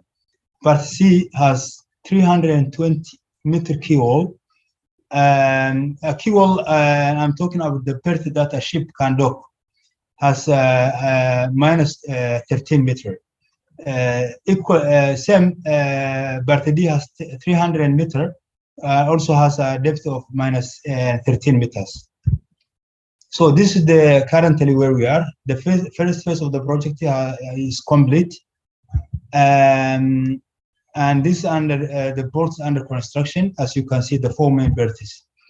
Grad location is a very strategic location. It is in between Bosaso port of Somalia and Mogadishu port of Somalia. Mogadishu and Bosaso are 1,500 kilometers apart. So this port falls right at Grad, which is at the middle, at the midpoint between Mogadishu and Bosaso port. I just want to play 2 clips. One clip is the design animation of the port that can give you a picture, and the other one is the actual project progress. So this will give you a full understanding of what we have done so far in terms of Grad project, the design, and also the actual implementation and the progress we have made so far. So let's see the first clip. This clip is all about the animation of the project. When it completes this, what will Grad port will look like. This is path C, and then path we have path D, and then this is path C, or the key wall number 3, or path C. And these 2 smaller berths, these are the completed one in first phase of the project. So this is what Grad seaport will look like when we finish the project. It's just 2 minutes, I think, so bear with me.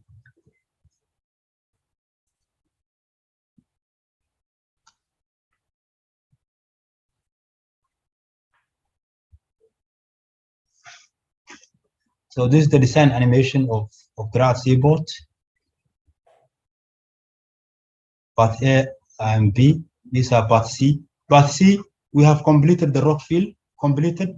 Path D, we are halfway for the rock fill, and we are aiming to complete all rock fill or the reclamation of the sea by the end of this year. And the 2 berths which are remaining will be completed within a year, the remaining work of the port. So by the end of 2023 or early 2014, we expect to complete everything. So let's see the other. This is the actual progress of the port. This is where the material for building the quarry of the port, just about 2 kilometers away from the port. That helped. This is one, the last ship, about 9,000 metric ton ship that docked this port this week, last Friday. That's our tugboat assisting the ship to dock in Path D, which is now complete.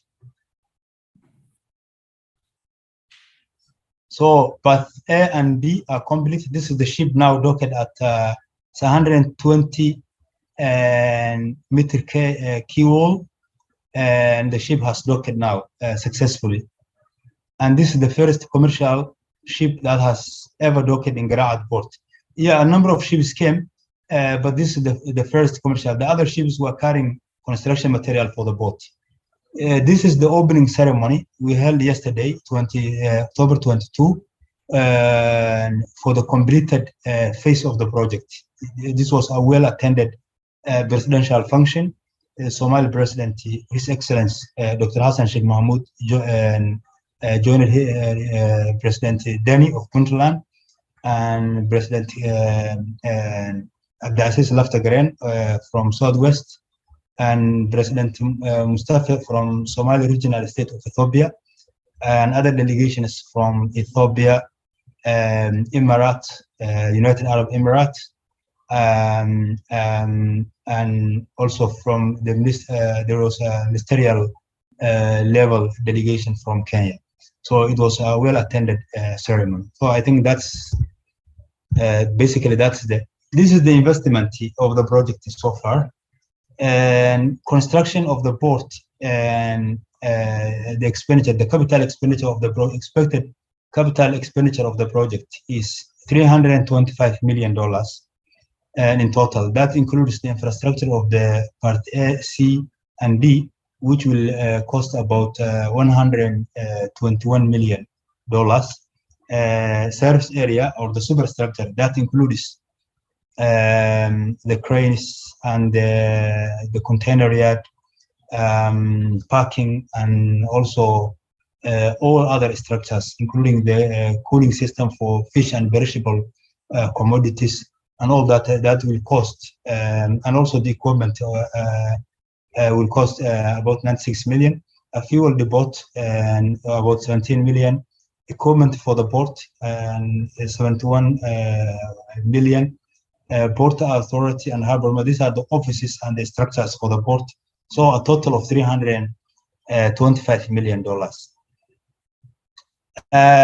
We already we have raised 148 million, and that's the amount we have already invested, and the amount we are expecting is 148 million.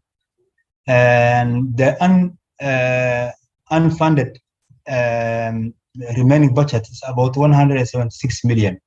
We don't have a budget for that. We wanted maybe looking for investors who can cover that gap of $176 million. And we also have this port has as a corridor consists of a modern seaport in Garad and the transit corridor that connects Garad port to the Ethiopian border town of Galdogo Turdibi. So estimated cost of the transit corridor is about, we have done a feasibility study, and the estimated engineering costing of the road is 206 million. So this 206 million plus 176 million unfunded project, the total unfunded budget deficit we have is $383 million. So basically, I think Garad is joining the three main ports in Somalia. There's also Kismaayo port, but it does not have any relationship with the Garad port. Basically, Garad will be sharing competing market for Mogadishu, Bosaso, and Berbera. And this Berbera, this is the area which Berbera port now currently covers. Mogadishu currently covers in that area. Bosaso in that area. In Garad, we are expecting to cover all that area. So there's kind of overlapping. Maybe some parts we will take market from Bosaso, from Berbera, and from Mogadishu, and cover other larger area currently covered by maybe Djibouti or other ports in the region. So I think that's all. I have, these are just the fisheries, maybe the fisheries where the roots of the fisheries. This is a very strategic port.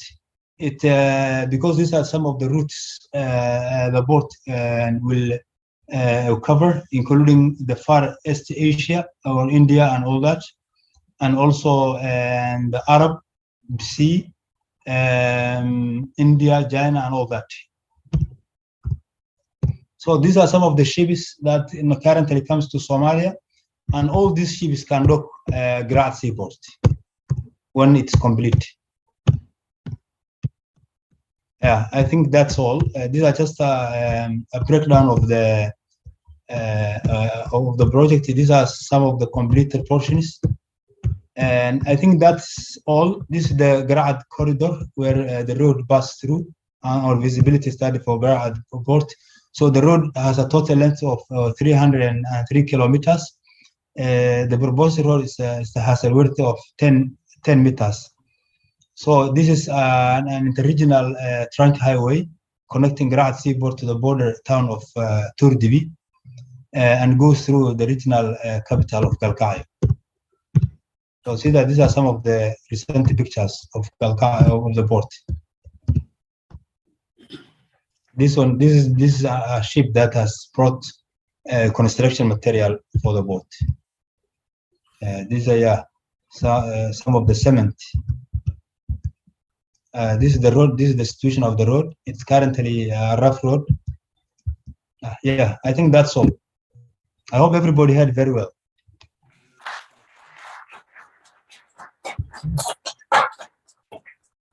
Hello.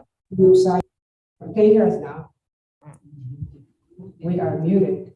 Can we be unmuted? He can hear you. He can hear you. Okay. Hello. So, right? Yes. Thank you very much.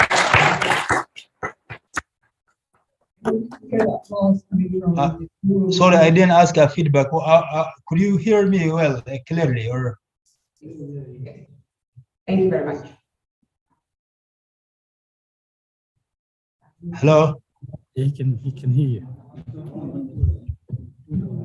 He can hear you. waad mahadsan tahay walaalo malay maqlay horta si fiican mise si fiican baa lagu maqlay si fiican ilaa khayra ku siiyo mudane waqtiga ana siisay aad baad mahadsan tahay ilaahay khayra ku siiyo insha Allah taala wixii macluumaad aan ku soo gudbinaynaa videoga insha Allah aad aan u faraxsanahay ka soo qayb galkaagi jazakallahu khairan barakallahu fiik. Okay, thank you very much. And also for giving me the opportunity to present my project to you. Thank you. Our pleasure. Okay, thank you. Okay, bye-bye. Bye-bye. And now we move to the panel part of the section, and I would like to invite Mr. Lafafo to the stage, who will be leading our panel. And also the panelists, Abdul Dahir, who will be joining us online, and Hamdi Shah. Can you hear us, Abdul?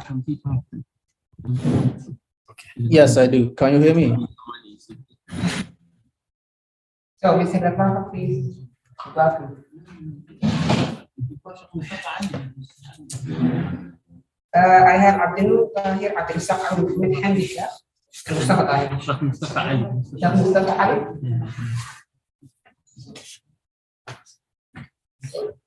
And I will be leading the panel and you can hear us, Mustafa, right?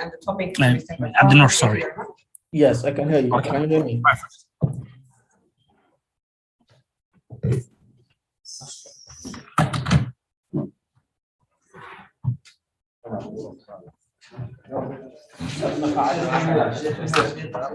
Second one, I'm Said.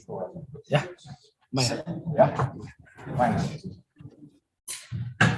Assalamu alaikum.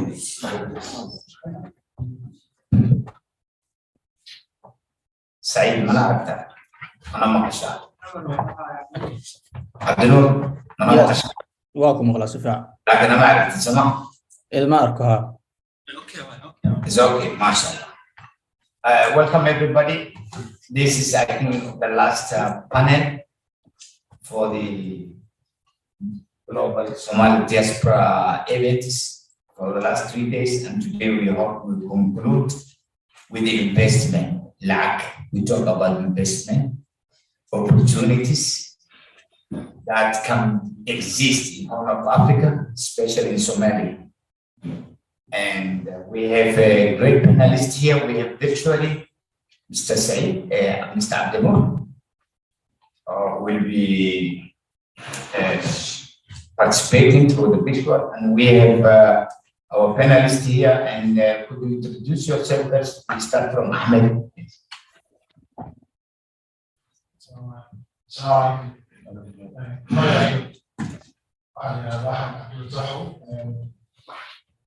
أبغى مفصل مع أنا كتبكاتو كان جزء منه investmentiga weligeed ayaan xiiseynaya tolkaas gaar ahaan Just introduce yourself. investmentiga South Africa iyo saxiibka Thank you very much. Adam Hassantai, Ahmed Gudumi. Next, Sheikh, introduce yourself. Adam Hassan Sheikh Gudumi. magacaygu waa xamdi sheekh axmed kan dalka sweden ahna board member oo inta GST. MashaAllah, great, Hamdi, welcome. And can you, Abdul, introduce yourself also? Yes, please. Thank you, everyone. My name is Abdul Dair. An advisor, senior advisor of Somalia's Investment Promotion Office in Mogadishu. And thank you very much for inviting me to your conference. Thank you very much. Well, let's start first. I just put one common question for all, which is what are the best impact investment opportunities in Horn of Africa?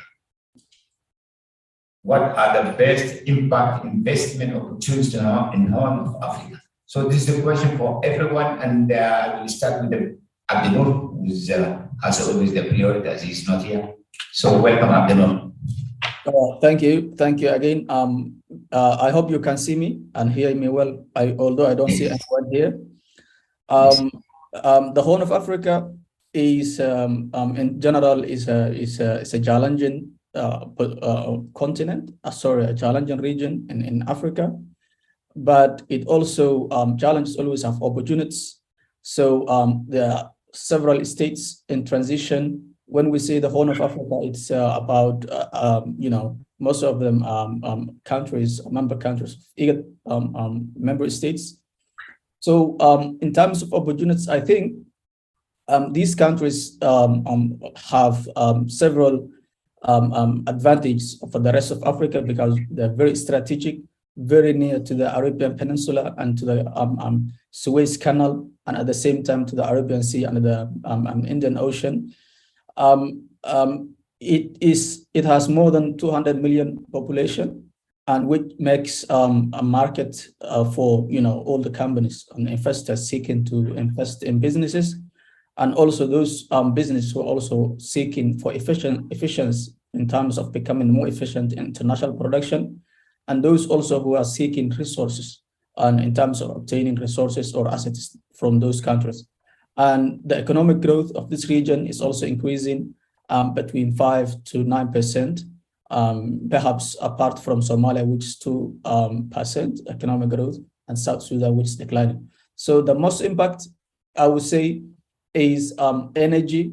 We have Ethiopia, which is the largest, has the largest population in the region, more than 120 million people, but access to electricity is very low.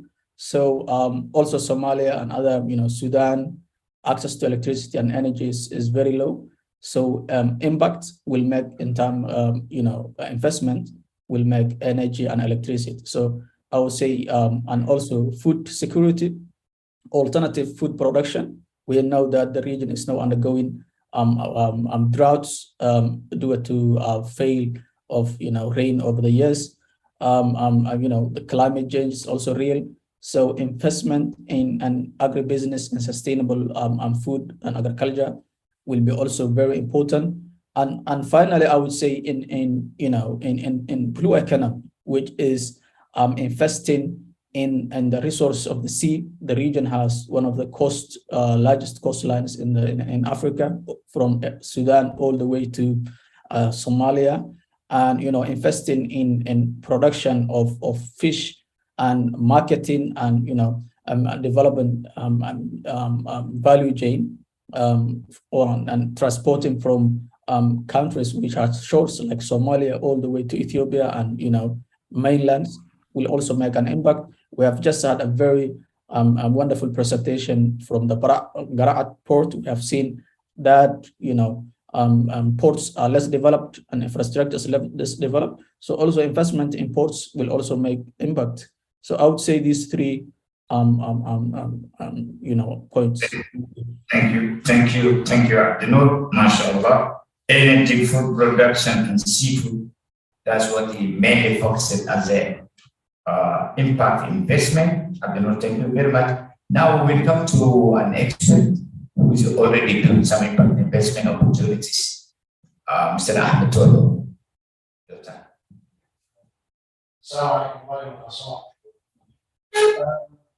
Thank you, Abdul, for giving us a glimpse of Somali prospective investment perspective. I agree with you. Somalia has a big potential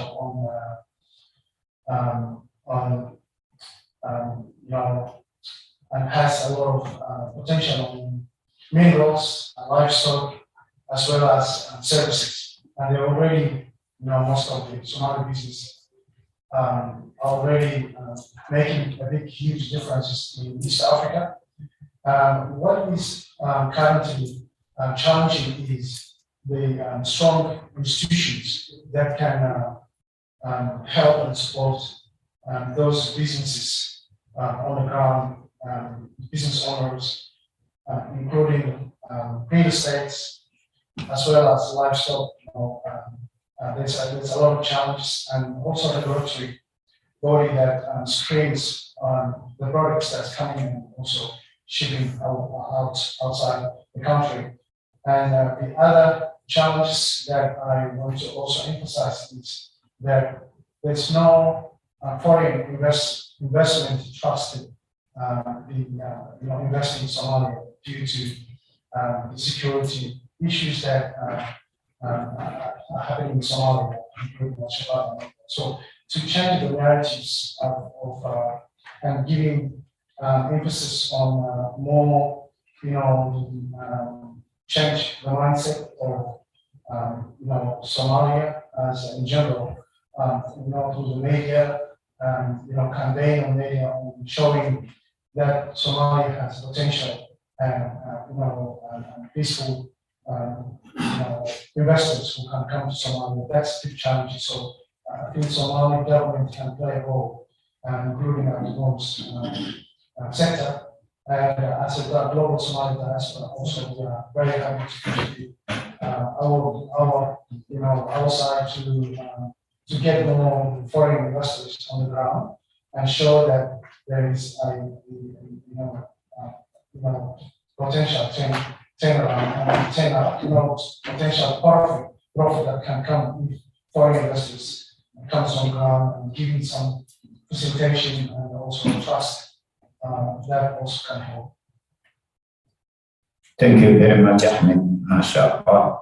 Ahmed also mentioned some of the challenges that exist, and please feel free and go to that also to mention other challenges you may know. Also, I will welcome Chef Mustafa. Yes. Thank you very much. I do agree with brothers. There is opportunity in terms of energy sector, but if I'm asking which sector, which sector can be invested in Somalia, I think a country like Somalia, there is an opportunity in every sector. For example, I would go to real estate because Somalia is a developing country now. I think real estate there is an opportunity and there's a room for competition in that sector. For example, now there's only one or two companies that are now in the real estate. On the other hand, there's also opportunity in sector of telecommunication. So both these two sectors, there are opportunities. So there is, as I said earlier on, there is opportunity in every sector in Somalia today. Thank you. MashaAllah. MashaAllah. Alhamdulillah. Yes, please. No shake. Waxaan ka hadlaynaa dhaqaalaha iyo fursadaha dhaqaalo ama maalgelin impact sameyn karta bulshadana ku faa'iideyn karta dadkuna faa'iido ka helayaan waxaan diiradda saaraynaa ka hadlaynaa iyo caqabadaha hortaagan iyo fursadaha jira. So welcome, Hamdi.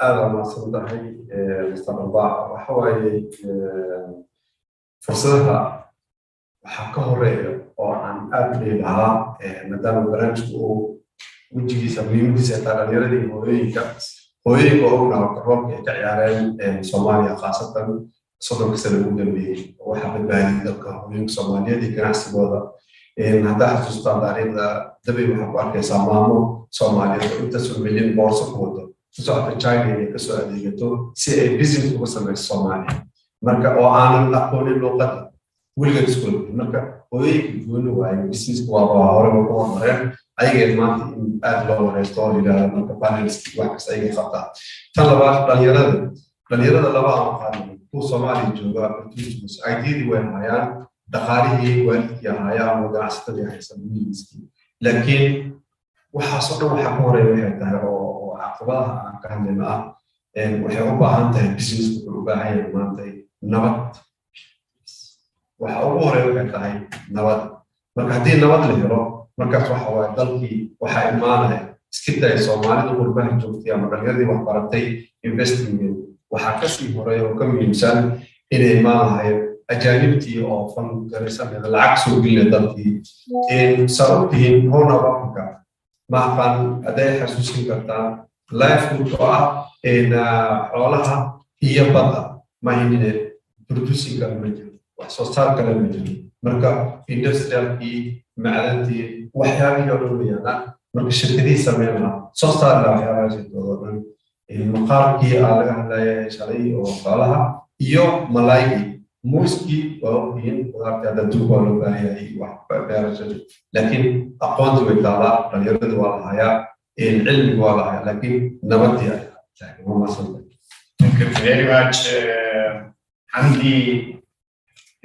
If I just highlight the main important points that he mentioned is that yes, there are a lot of opportunities in Somalia, but security and the peace and stability is a key factor. There are the manpower, there are the resources, and the skills also. So, yes, that's the main challenge he mentioned, Hamdi, and we agree. Now, let me go back to Abdul Noor. If I ask you, what are the main necessities and requirements for starting up an impact investment in, let me say, in East Africa, not only in Somalia, in East Africa? What are the necessities and requirements for starting up to make an impact investment?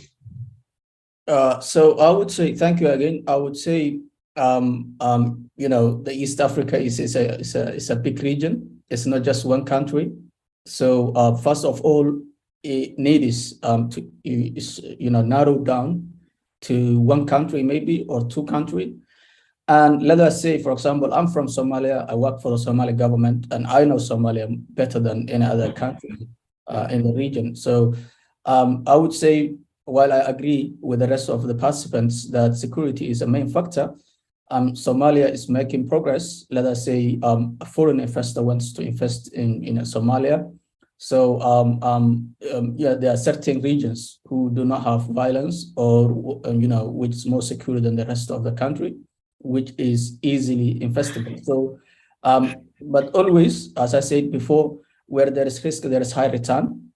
So I would say, and I would say livestock is also very important. Alternative livestock farming. We know that's, as I said before, Somalia is suffering from droughts, climate change. While as a Somali government, we incentivize and encourage international investors to invest all other sectors of the economy, we also recommend to invest in farming and agriculture. Somalia has rivers. We have abundant animals, livestock in terms of camel and goat. So I would say also not only investing, but also establishing a market while Somalia can export its livestock to not only the Gulf, but to international markets, including Turkey, including the European Union and other regions. So that would also make an impact. You know, almost 50% of Somalis' lives and livelihoods depends on farming and livestock. So that will also make a good contribution to the economy. Thank you. حاجة هذا موصل لابتوب سنتقلنا عندكم أمنا أو قرب جوجة تسبات دياسبورا هذا على سكوت درسلان سوق قدام مشاريع تيار isaamintuha tusaale kadib hadda arkay boortiska garaacad badanaa dhaqaalaha ugu badan inkasta ay ka yimaadeen dadkii oo aan ahayn qurbajoog daljoogta lacagta ugu badan sax waay is-aaminaada waxyaaba badan ay u baahan tahay isla xisaabtankii iyo qofkii waa inaad u booqan kartaa xafiiskii oo aad ogaan kartaa waxaa lacagta meesha jirtay oo aad gashatay inay wax kaaga soo baxayaan iyo isla xisaabtuna meesha dhici karo oo ah transfer oo isla ogaan karo laakiin marka uusan jirin inaan Somali tigi karin oo aan qofkii la xisaabtan karin shirkadii ama aanan tigi karin meelin karan hadda tusaale hon afrika ka hadlayno Somali kelima aha Nairobi Kenya ku jira Somali badan billions ay mutaalo bilow masamaantay waxa way waa dhib badan bis marka la ayaa qaalahan si kobci kara laakiin aniga ujeedadeedu weyn waxay tahay marka maadaama aan ku noolnahay qurbahan haddana ilmo yar oo dhalinyaro oo jaamiciyiin hadda soo wada baxeen soddonka sano ku dambeysay soddon jir oo dalkii lacag samayn kara ideas laakiin kuwaas sidee la isku bari karaa ayaga connection xiriir loogu samayn karaa ayaga iyo daljoogta si ay isaga faa'iidaystaan oo wax u kala helaan marka waa mashruuc weyn u baahan in dowladda Soomaaliya ay dalkeeda inay ka samayso isdhexgalkiisa iyo wadajirkiisa Sheekh Mustafa culimada ganacsiga aad ugu jiraan Nairobi waxaa aad masraa oo dheer ay aqoonsanay bal war nasiib dhinaca horta ganacsiga in la galo laba faa'iido leeyahay ko rasuulka Muhammad sallallahu alayhi wasallam shaqada qabto midda ugu qiimaha badan barakay leedahay tan labaad qofka wuxuu ku soo kordhinaa bulshada nabiga sallallahu alayhi wasallam wuxuu leeyahay dadku waxa ugu khayr badan ugu wanaagsan ama ilaahay sidoo uu jecel yahay أحب الناس إلى الله أنفعهم للناس ذلك إلهي اسمه جعل ولدك ذلك أنفع قف مركو قناع السيجارة كلمة نفتي زمان أنفعين بشغل الدار وقيم كانوا قنا جنجي استبدل بالمشهد سو قف كانوا استبدل بالمشهد وكم من مقدار بحيل مركو هو حول الإصلاح كبيس وحنا وقنقاء هذا هو ميشا سبيل بيس وحنا وقنقاء بيد أصل هذا في رسالة الكتاب هذا علمي وعلماء القرآن وقال كتاب وحنا بالله على بدء كيسبة الحديث عام كان عمر بن الخطاب رضي الله عنه انما الاعمال بالنيات اما انما الاعمال بالنيات اعمال ونيات هذه قف جرعسي مركب قال اسكو كلي نفسي بس اسمح يرو بس ادوي كلي وكفكروا لكن وكفكروا انه صومالي ادوي كلهم كبدلوا جرعسي زمرك ويا النيات بقوا علماء يقف والله وحكوا لي رجالنا انه تي جرعسي كما قالوا وقف اسكو داير فروم سكراتش لقبل الله عبسني لكن أصل وجبه إن واحد نقطة حلال وده حلال كلنا وده حلال كلنا. سنتاج مستقبل. لنا أحمد وحلال خبرة بدل لإيست آسيا أحمد technical advice أساسا خبر ربع وخرب الجوجا إنه هلكو كي يقرأ خبر وفي عد سيد العصر كامل كلام الجوجا إنه هلان أخون يو advice كسبتن وده الصحة وبار لهم مالكين سامين في عن الوقت.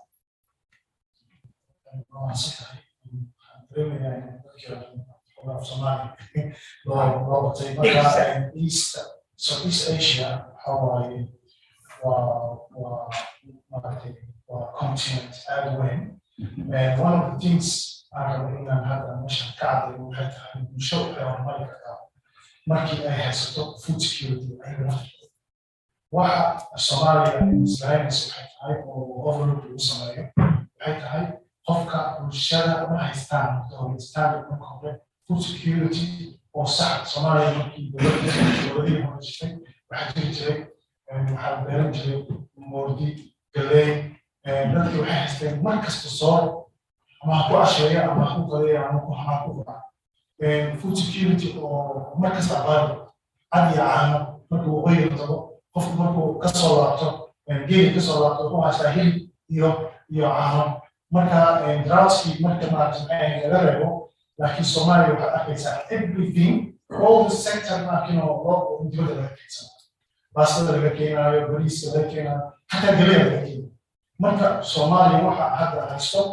oo hadda South East Asia marka ku konvergeeyo South East Asia marka qurac iyo baasta bariiska cunaa qalab bariiska masha marka waxay haystaan secure maaragtay maxay ahayd oo food security or accessible or peace different market market kutasana kala kutasana marka qofka wuxuu haystaa shidaal ku filan Soomaaliya laakiin waxa arkaysaa everything qof kasta wuxuu focus saarayo naaxiyo xoolihii uu dibadda inuu maaragtay maxay ahayd waxay beero uu dibadda marka hore waa inaan wax kasta inuu lacagta dhammayn ku bixinaya inuu dibaddii uu maaragtay ka keensado baasti bariis iyo maaragtay waxyaabo food security ma jirto oo maaragtay asaas u ah bulsho kasto ay horumar gaarayso marka runtii maxay South East Asia waxaa ku arkay waxay haystaan food security kadib waxay ka fikirayaan waxyaabaha teknolojiyada dowladaha ugu fiican halkaysa familiga oo sameeyo chipya family marka chipya oo haystaan odayga aabihii kulli marka wuxuu shirkadda maaragtay maxay ahayd oo teknolojiyada waaweynka wuxuu ka haystaa contract marka chipkaas ay samaystaan anaga marka waxyaabaha maanta aan ka hadlaynay ka mid tahay in waxyaabaha maaragtay oo farsamada gacanta lagu geeyo dadka marka waa in narrative-ka la bedelaa cuntada soos la saartaa oo la sameystaa dadkii qof kasta uu haysto cunto oo cuni karo oo mar kasta uu beeran karo oo environment kasta ha dhacdo cuntada samaysan karo iyo maxay ahayd security loo yahay marka amnigaas. Thank you very much. We are just like 2 minutes now left. And Abdullah, your last recommendation to the diaspora investors, what you would say?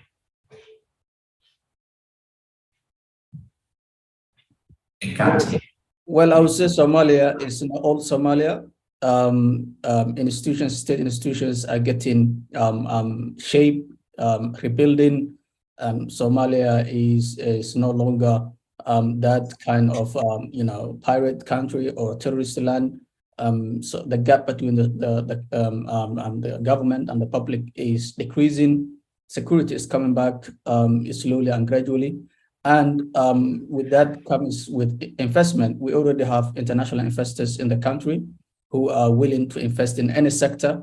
So I would say diaspora is, of course, it's a Somali, but we also we respected them as we give them the title of the countries they're coming from, the countries they reside. So I would say, come with your business, come with your ideas. We're very happy to help you, facilitate your investment. But I would say also, to create joint partnership or joint ventures with local businesses, or you can also bring non-Somali businesses. You can partner with investors from the countries you reside and bring to Somalia. The Somali government is happy and welcome you with information as well as facilitation.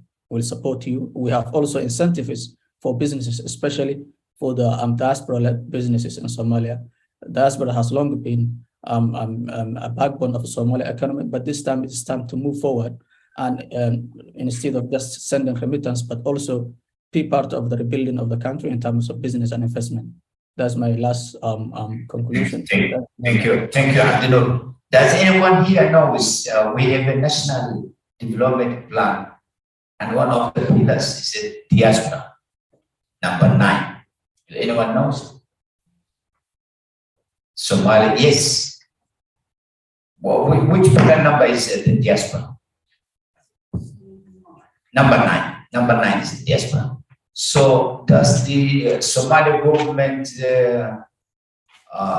have a plan about supporting or coordinating or providing to the diaspora a platforms to share the information and the opportunities? And the Chamber of Commerce, I don't know. Do anyone can contribute beside the panel for the government if they have a plan? Maybe we Yes, don't okay. have government representatives at the moment. Okay, so we continue. What ma ku dari kartaan? Dowladda tiir ka mid ah tiirarka National Development Plan waa qofka jooga. Waxa qorshe ay platforms xogta lagu helay dhiirigelinayaan degsan lahaa ogtiin waxaan u sheegi kartaa. I think Abdunnoor has a better place to facilitate and mediate between that. I mean, who can give us more information to those who live in diaspora and link, as he already mentioned, link to based on the policy that we already mentioned, why that article was designed and what it's mean and how we can make it more practical to link between diaspora investors, Somali diaspora investors to the crowd. I used to remember that the Canadian Somali diaspora used to have their own organizations that can help the Canadian Somali investors, Canadian Somali families, who they used to help. They used to bring buses from the airport to Ghana. So they used to have those kind of silos, small like volunteers who used to help. So now we have foreign affairs sector that's working to facilitate. So we wanted that to be continued and make it more practical. MashaAllah. Thank you very much, Hamdi.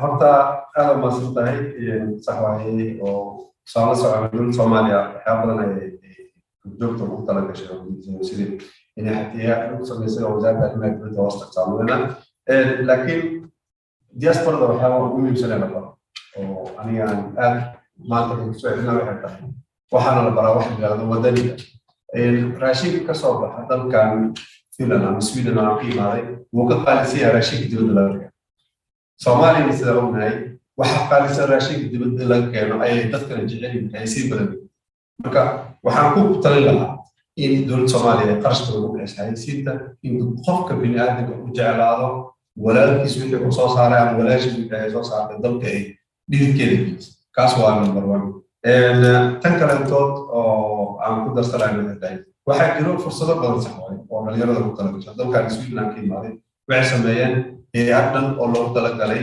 investment oo dhaqaalaha shirkada loogu sameynayo dadka qurbaha ama isu shaqada oo kasarada ay ku fangareeyaan dalka Soomaaliya ay shirkado ku aqoon karaan business ku sameeyaan marka laakiin waxyaabahaas waxaa ku horeeyay sida dayr bilaw keeno in dhalinyarada ay heli karaan jaanis nabad dalkooda ku soo baxaan ku yimaadaan kuna shaqaystaan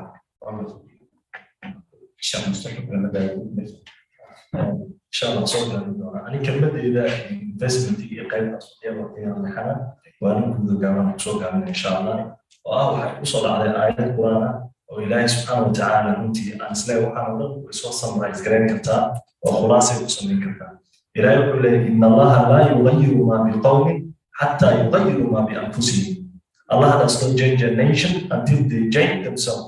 Allah subhanahu wa ta'ala doesn't bedelo illa ayaga isbedelan.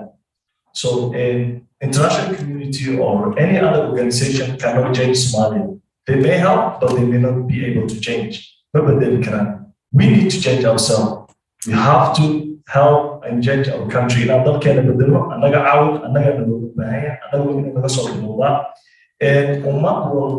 sida ay u dhaqmaan adduunka loo dhaqmaan waxaa jiro adduunyada maanta laba kala maarmo oo maanta adduunyada hal umbrella noqotay boqol sano ka hor si loo noolaayo looma noolaan karo qaabkii baadiyaha loogu noolaa magaalada looguma noolaan karo magaalooyinka adduunka dhan Washington ilaa Muqdisho Nairobi ilaa Beijing way isku xireen adduunka dhan isku xireen waxaa jiro buug uu qoray Gordon Brown former prime minister of UK buuggaas wuxuu leeyahay 7 ways to change the world toddoba qaab oo adduunka loo bedelo wuxuu su'aalo soo qaadanaa marka sida adduunku isugu baahan yahay su'aalooyinka soo qaadanaa waxaa ka mid ah baahida adduunka suuqada iyo adduunka halka uu ka dhaca adduunka dhan inuu saameynaa wuxuu soo qaadanaa COVID-19 hadda dhacay buug mar walba qoray wuxuu soo qaadanaa maaragtay dhaqaalaha adduunka markuu imaado adduunku siduu isku saameynaa cudurka siduu isku saameynaa argagixisada iyo waxaa la midka ah haddii meel adduunka ka mid dhibaato ay ka dhacdo dadka adduunyadaas inay meel kala saameyn karo dhibaato ku keeni karto adduunku noocaas oo kale wuxuu u baahan yahay hal sharci شرع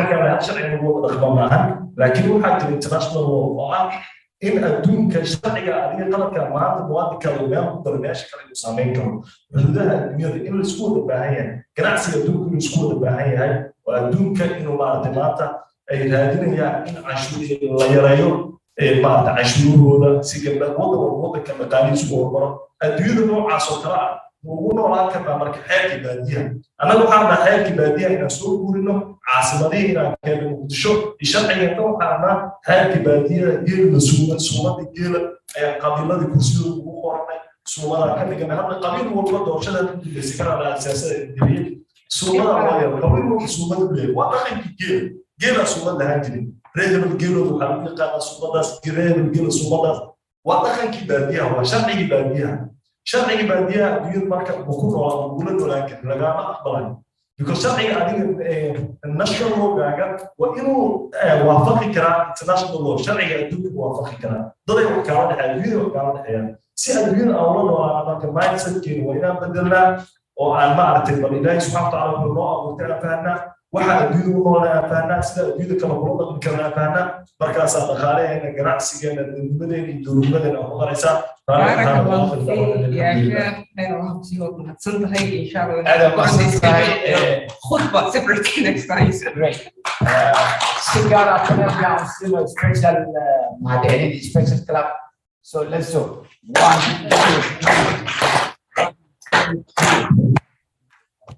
2. Thank you all so very much. Thank you, Alan. Thank you to everyone. Okay, thank you. I'll have to look into it myself. But maybe first to have something to invest. Next up, I would like to invite Gulet from Somali Tools on the stage. Hello. Gulet is going to give us a short presentation of this amazing project they are doing with Henry, who spoke earlier here.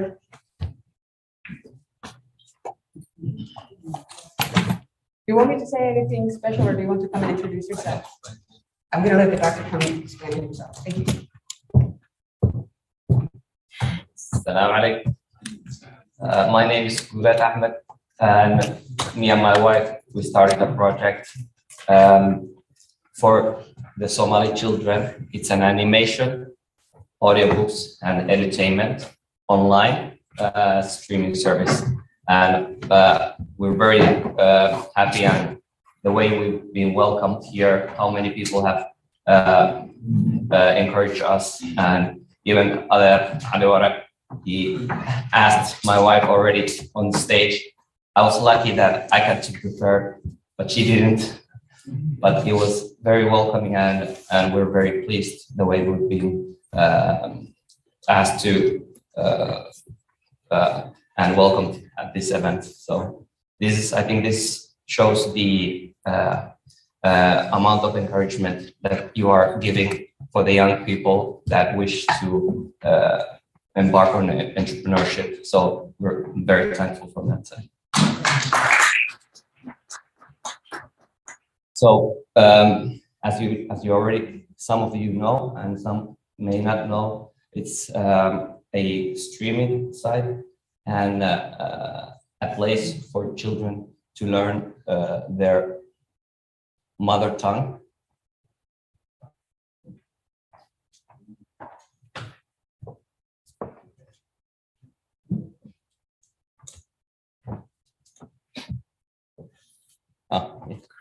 So you already know the idea, but as every parent, I wish to talk about my children as well. Here's my daughter. She's Safa. She's 2 years old. And Safa, she's in an interesting age. She's actually an amazing learner. She's 2 years, which means she's able to learn any language at this age. Her brain has more synapses, connections, double as many as all of us. It's 100 trillion synapses. And after this age, these synapses, they start to reduce. And those that remain are the ones that she will have later on. The language that she hears, the sounds that she hears, they strengthen certain pathways, and these strengthen. And the voices and the things that she doesn't hear, they will end up weakening and they will not develop. So there's a critical age and a window of opportunity to learn languages. And it decreases while you get older. And this is the same with many other skills as well, unfortunately. But this is the chance that the children have, the young children, that they would hear more their mother tongue. And the ideal situation would be this, that the child is close to their mother or their father, and she would talk to the child. But the reality is actually something like this. So the children, they spend time in kindergarten and we're working. Then they come home, they watching television, we're making food, we're doing chores. Average amount of TV the children watches in the USA is between 4 to 6 hours daily, and the teenagers, they watch screen even up to 9 hours. The ideal amount that the WHO recommends for 2-year-olds until 4-year-olds, it's under an hour. And here in Finland, the ideal for school-age children would be around less than 2 hours daily. But the reality is different. So I was looking up what effect does screen time have on learning a language, and I found one research from South Africa. It was interesting. It said that it depends on what the children watches. And something even more important, if there's a parent co-watching that program. So basically, if the parent is actively watching with the children and having conversation about the program, it had a positive effect. But if the child was just left alone in front of the television and they would be there, it would have a bad effect on the language skills of the children. So this, what we're doing, we're working on giving the children more influence to listen and more opportunities, but mostly we cannot do it with only that. We need the parents as well. The parents have to sit with the children and watch with the children, and also limit the screen time, because the screen time, there's been research that too much screen time will reduce the children's focus, and it will make them hyperactive, and it will make them more difficult to learn new skills. On the other hand, learning a mother tongue will increase also other abilities like critical thinking. It will make it easy to learn other languages. So it's very important. So the end result is what we've done doesn't resolve the problem, but it's just one answer, but it will require the parent to be involved with the children. And I see a lot of parents here, and I wish that you would go back home and help us spread perhaps this service. And I would, we just had an event on Friday where we screened on a movie theater Somali language animation, and there was more than 200 children there. If you're willing, we would love to do that type of event wherever you are. I've met people here from Australia, from Belgium, from Holland. So we would be very interested about that cooperation. Thank you again.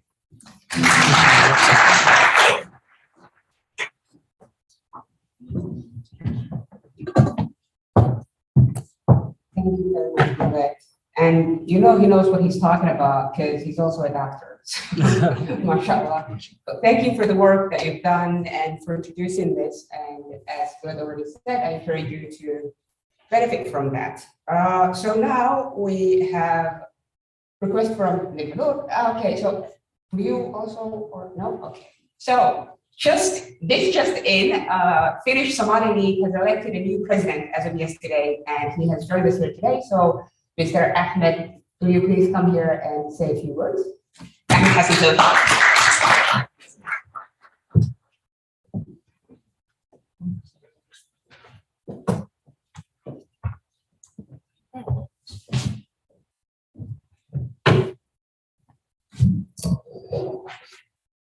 السلام عليكم. الحمد لله، اللهم لك الحمد حتى ترضى، ولك الحمد إذا رضيت، ولك الحمد بعد الرضا. لمي أنصو أمهض هذا الذي Mandela had. If you talk to a mind can talk to a language that he understands, it goes to his mind. But if you talk to his mother language, it goes to his heart. كما دام مشن الصومالية وبانت هاي waxaan rabaa kelmad keliya oo mahadnaq ah inaan hadal ka iraahdo aniga shalay ayaa wax la ii doortay gudoomiyaha jaaliyadda Soomaaliyeed ee Finland waa iska wax loo yaqaano waa iska safiir yar baan ahay laakiin waxaan rabaa marka ugu horeysa horta inaad soo ducaysaan marka labaadna aad Finland aad ku soo dhawaataan labadii casho ugu dambeysay runtii meesha taariikh ayaad ka dhigteen waxaana mahad iska leh walaashay Nimco iyo tiimkii la shaqeynayay anaga common strategy wuxuu yahay in wadankan aan door weyn ka qaadano inclusiveness iyo accountability-na aan ka muuqano marka walaalayaal hadal badan iima yaalo Soomaalida waxay ku maamuldaa ama buur ahow ama buur ku tiirsanow Soomaalida waxay ku tiirsan yihiin hablaha marka ninkii gabdho ku tiirsan buur uu noqonayaa laakiin qarnigana waxaa laga yaabaa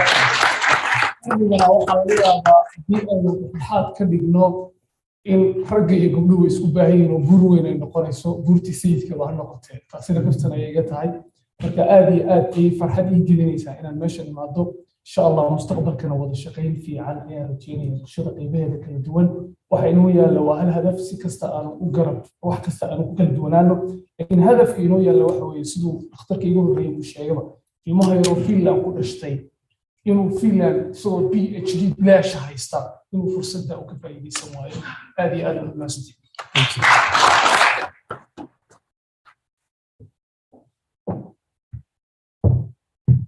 Okay, we're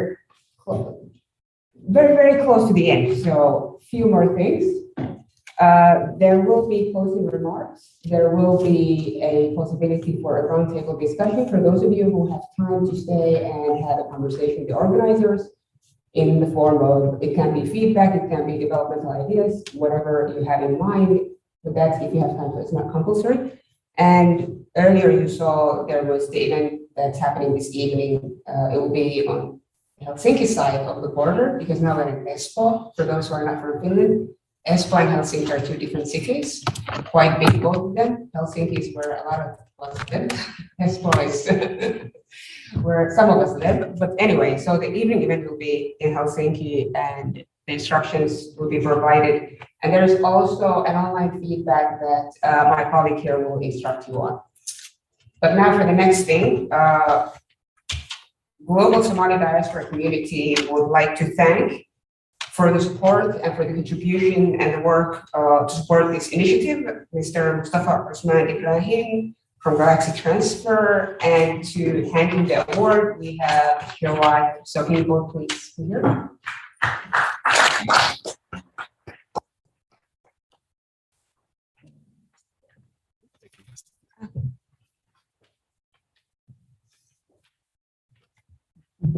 السلام عليكم مصطفى أنا كنت معلن رنتي مع فيش هذا conference sponsorship was very short personality ما شاء الله هذا أنا كريم محمد أنا وهذا اللي تيم هذا Galaxy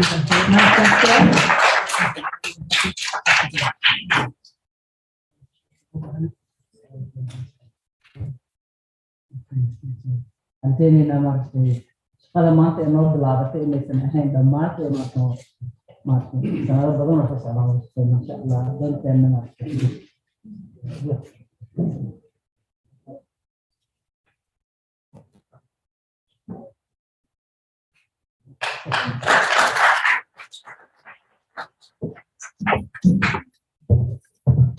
thank you so much. It's always good to have friends of the initiatives and communities, and it's good to see people get acknowledged and recognized for the work that they do. So once again, thank you.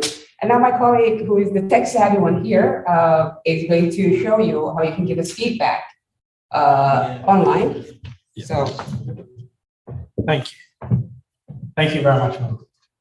Do you think money has been excellent and the way it should be moderated? Can you give her a hand, please?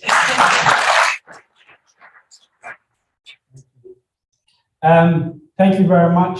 It's always great to see people with different backgrounds and different experiences all coming together.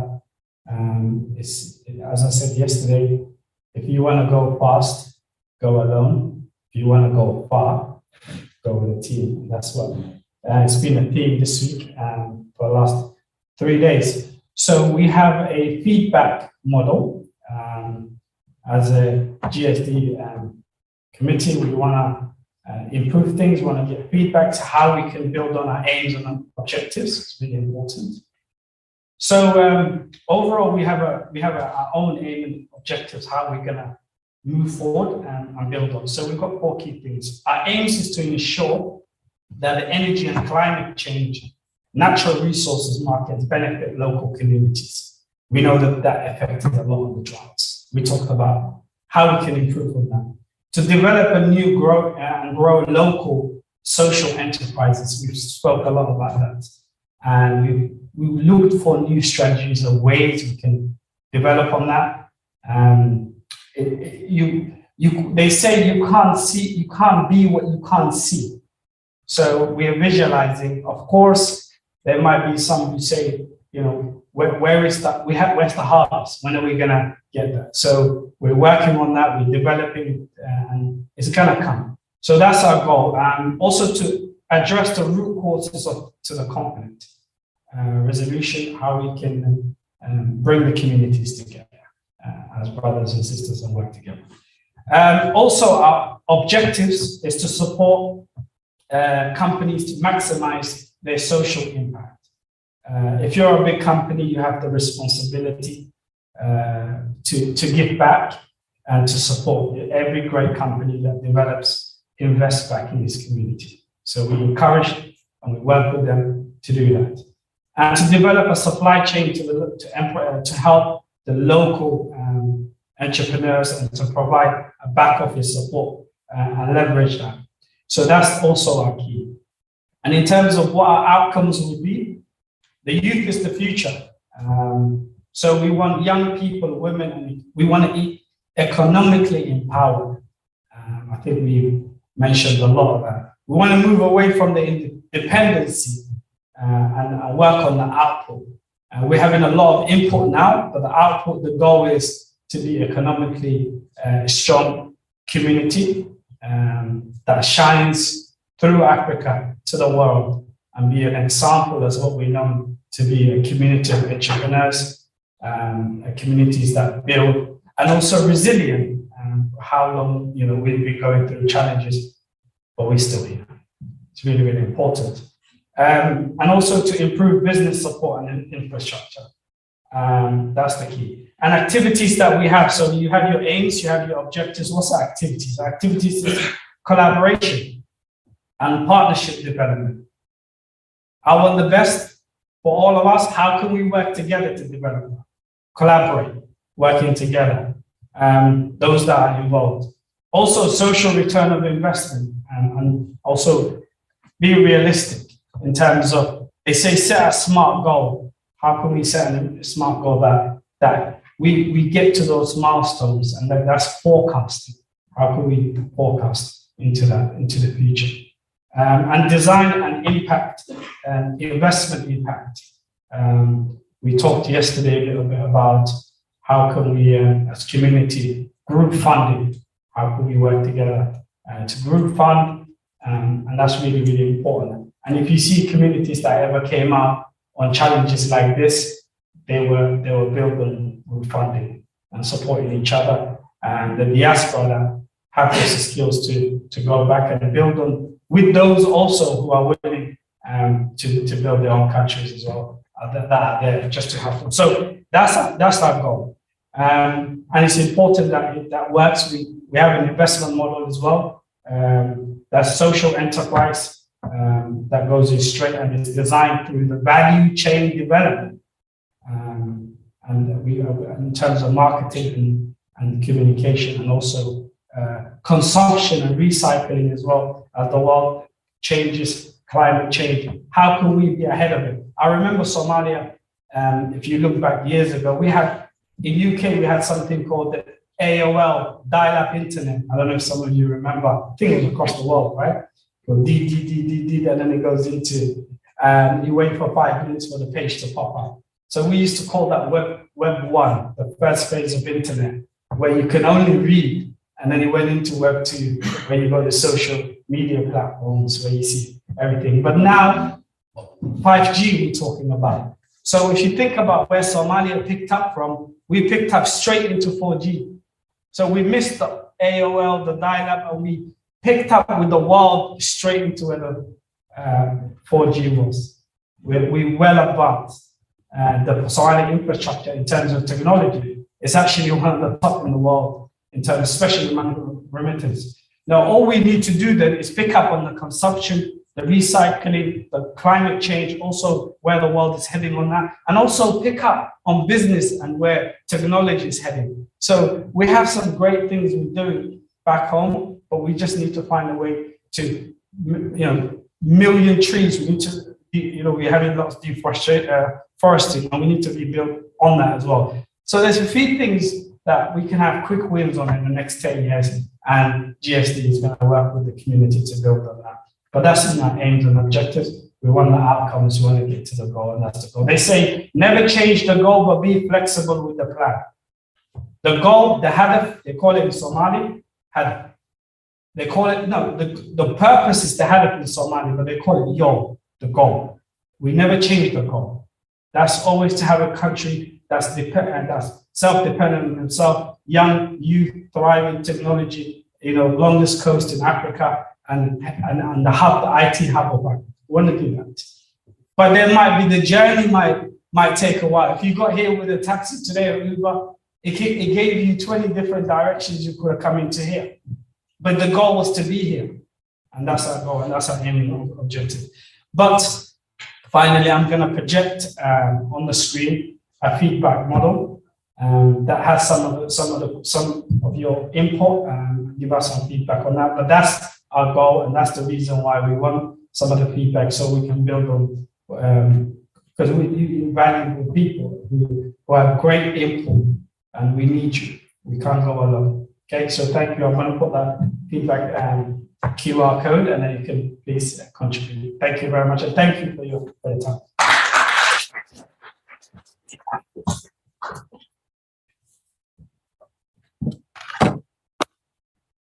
Go, Joy.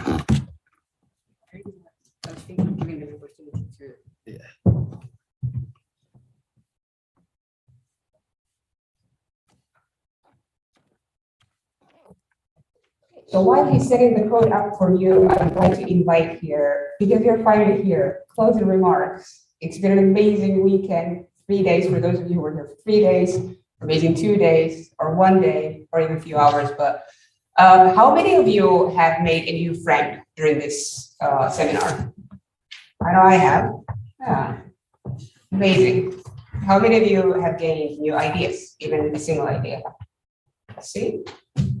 One of the wisdoms I learned from my dad, he told us there are two things, and this is not his original thought, of course, comes from, it has roots, but anyway, he said that there are two things people think that they own, but they don't really own them until they spend them. Your money and your time.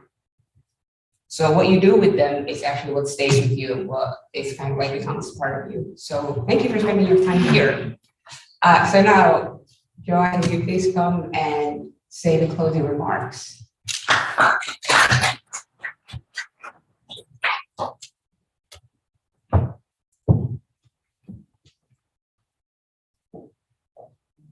People from UK, we're obsessed with health and safety. When I see these kind of things, it made me a bit, scary.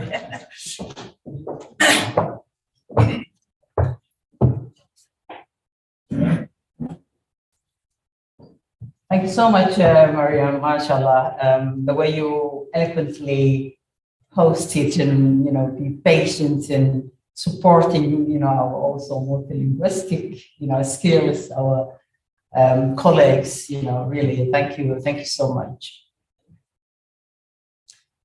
So we're here.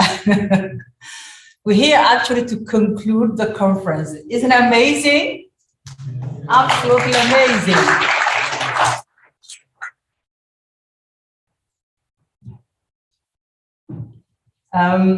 Good morning. I think we're already almost in the afternoon or afternoon. Good afternoon, everyone. And again, thank you very much for being, with us all these, 3 days.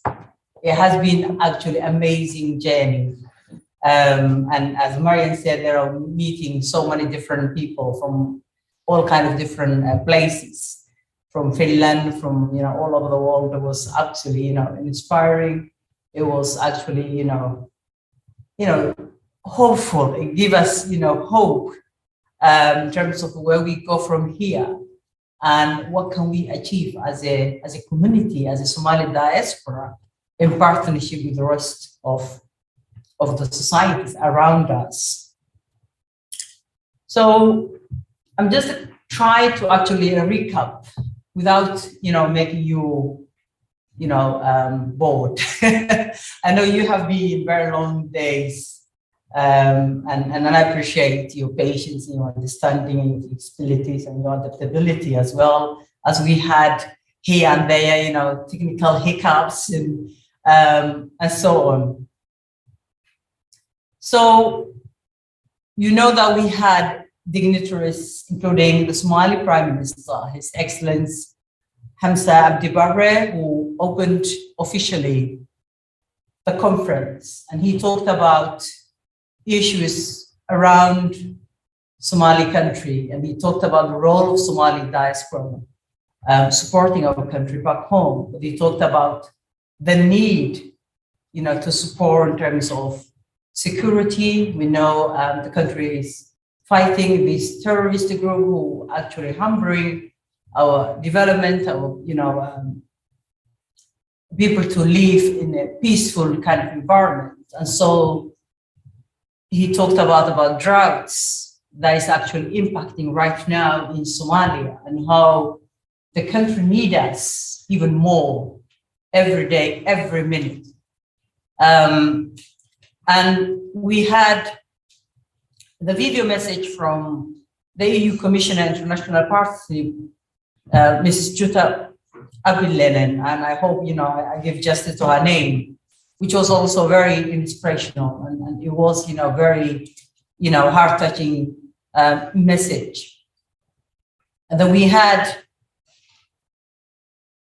the MBs, the Honorable Somali, Finnish and Special Representative on Peace Mediation in the Horn of Africa, Mr. Saeed Ahmed Sultan MB, who also was present with us the first day. And even though I know his message was Finnish and we couldn't understand, but we can connect it to his body language, isn't it? Because he was there, he was humble, he was among us, and that says a lot, about him and his willingness to be there with us, coming with his, very busy schedule, and we appreciate it. And we had also our Honorable Somali Swedish, Mr. Mubarak Abdurrahman MB, who has been, most of the time actually during the conference. It shows, how our people actually value, each other and how they're keen to support the Somali diaspora activities around the globe. And we had also the Finnish, also Member of Parliament, Inka Hobson, who also has been, her contribution and input was, very, very interesting. Then we had the Governor of Somali Central Bank, Mr. Abdurrahman Abdullahi, who talked about in terms of what they're doing and facilitating investment and entrepreneurship and future possibilities. And we had Honorable Regional Director for Eastern and Horn of Africa, Mr. Mohammed Abdikair, who came all the way from Nairobi to join us. But not only to join us and being present with this team, but also he was also, the IAM was the key sponsor of the event. And we had a lot of esteemed other guests, including you and women and, men and youth. And so it was really, very, very exciting moments. All these 3 days. We have experts, academics, practitioners, civil society organizations, community activists, community key stakeholders, religious leaders, business and entrepreneurs. And as you know, the theme for this year that has been actually chosen by our youth, the Somali Diaspora youth, was investment, entrepreneurship, and job creation. And all these 3 days we were talking about more in depth. Just the final session that just has been concluded, has highlighted, the importance of that. It has been highlighted the achievement of Somali Diaspora, their role in terms of contributing to the host countries that they live in, including Finland here. Is testament of how Somali Finnish diaspora made possible this conference to happen here in Espoo. And it has been highlighted the challenges, that Somali diaspora also facing, and how they're trying to overcome that, their strength, as well as their contribution to back home in Somalia. And we have seen, like, for example, all different projects that is going on in Somalia, led and initiated by Somali Diaspora.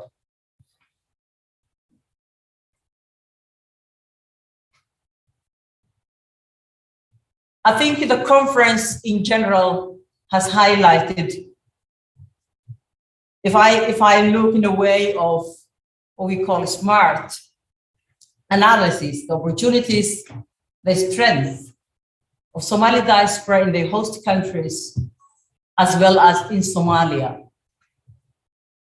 And Somali country as well, Somali nation. Somali diaspora, we have seen their participation from, political participation to the society they live in, how they're active, day-to-day activities, how they're supporting each other, how they're collaborating to make possible almost the impossible. And we have seen the strength of Somalia. Somalia is a very rich country, from agriculture, livestock, mineral resources. We know our country has the longest fish.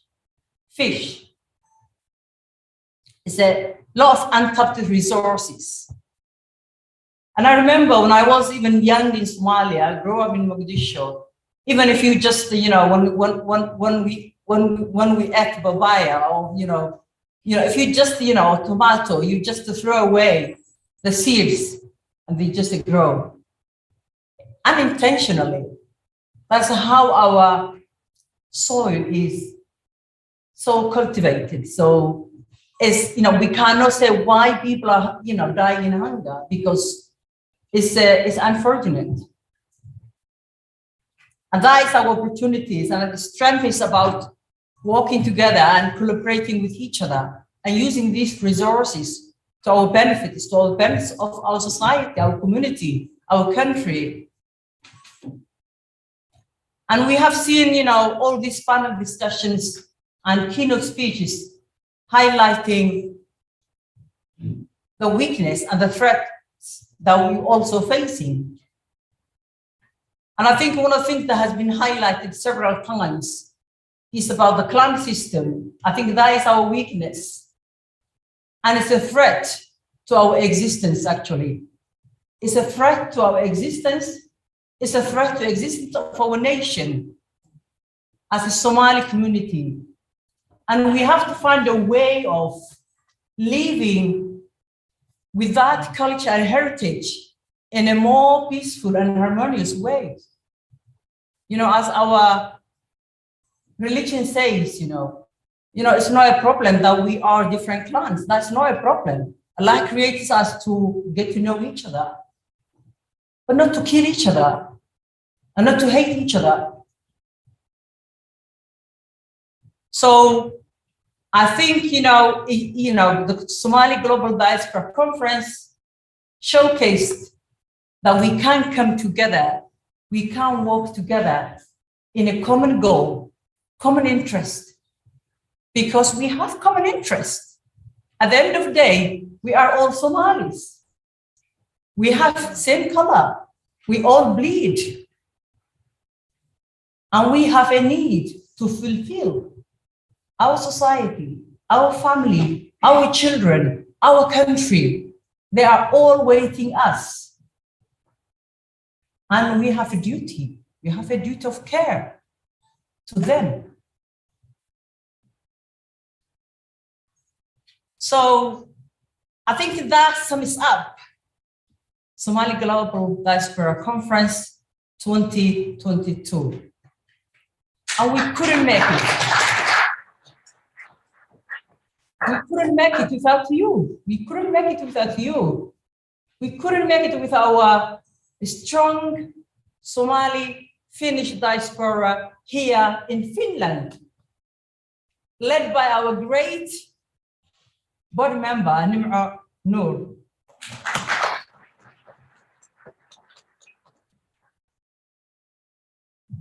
So where do we go from here?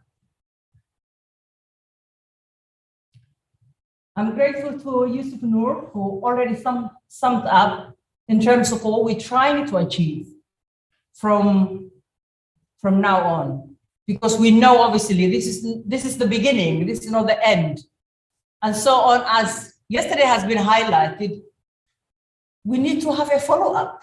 We can't just come on together and have such an inspirational, interesting, informative, enlightening collective efforts without having a follow-up that we can say, this is the outcome. This is what we are going to do. This is the achievement of Somali Diaspora 2022 here in Finland.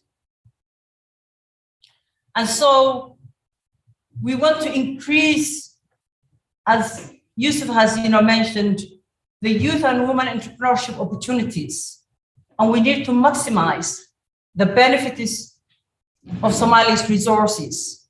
Somali diaspora strengths, opportunities, and I have said many times, our people are the most important thing. You are the most important thing, because people are able to do things they want to achieve. And I think we said like, the sky is the limit. The sky is the limit. If we have the aim, if we have the right intention, the sky is the limit. So I would like to thank our speakers, keynote speakers, panelists, participants, our volunteers who are working, behind the scenes, our sponsors who made possible this event to happen, including IAM. We have our co-organizers organizations, ASDA RY and Finnish Somali Network, and we'd like to thank that. I would like also to thank especially Abdulfatah and Abdurrahim, who has been also working with us behind the scenes. So many days and nights, I know. Thank you so much. I know the Somali Finnish team here, how hard they have worked in order to make possible this conference to happen here in Espoo. I would like to thank also Hormuz Telecom, who has been always sponsoring Somali Diaspora conferences. Galaxy Transfer. I think, you know, it's the new, sponsor is a new, business that is joining us today. But I hope that it's not the last time. And also, I would like to thank our board members and our youth committee, who has been planning this conference almost a year. So when we finish today, we're going to start the next year's planning. That's how it works. So it's a planning of a year in order to make possible the next year conference. And I know we were, working day and night globally, especially I know Ahmed here, who is in Australia. He's the farthest, board member. And sometimes he's, 2 o'clock in the morning when we are actually having a meeting, in a virtual meeting. And so the time zone is not actually in our side, but it proved that if people are committed and they have the right intention, it's possible. Therefore, I will, say, like, for example, if you, I think the code's not anymore there, but I hope that you have already scanned the code and give us your feedback. It will help us to plan, and it will help us to have your input in terms of making possible the plans we have. So your input, your contribution, it was important through the conference days, and it is very important, the future plans. So please give your feedback, give us your feedback, and that's quite very important. And we know tonight we are planning to have the closing ceremony, and those who are able to join us, I urge you to join us, please, because it was going to be a very, very enjoyable and wonderful night. And Somali Diaspora Conference is always, the closing ceremony is very, very ceremonial. It's very, very important as well. It's a place we acknowledge the contribution of different organizations, different people, but also it's a place we enjoy. We, informally acknowledge each other, network. And again, Finnish Somali Network, I think that is the name, isn't it? Because I keep saying Somali first. Finnish Somali Network, kindly agreed to host this closing ceremony, and we are very, very grateful to that. So please join us tonight. It's going to be a very wonderful night, and I'm looking forward to that. Yeah, I hope that you will be leaving here inspired and maybe, some new friends, partnership, collaborative, because that is the key. We need to collaborate. We need to collaborate with each other. And we need, when we go back to our homes, that collaboration needs to be continued. And so again, thank you very much.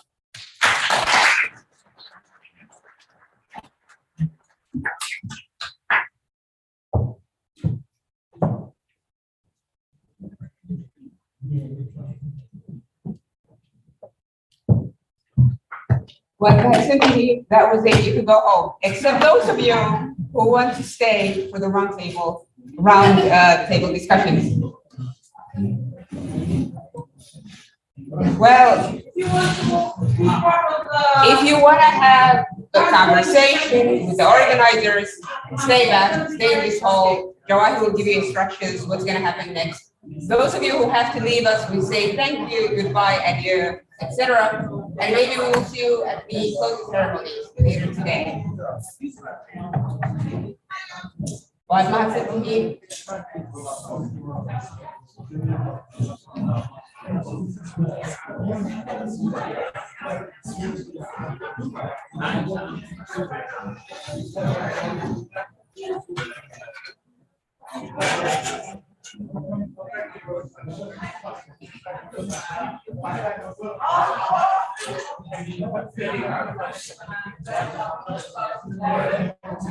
Hey,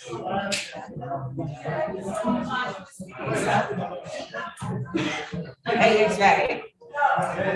Get it, bro.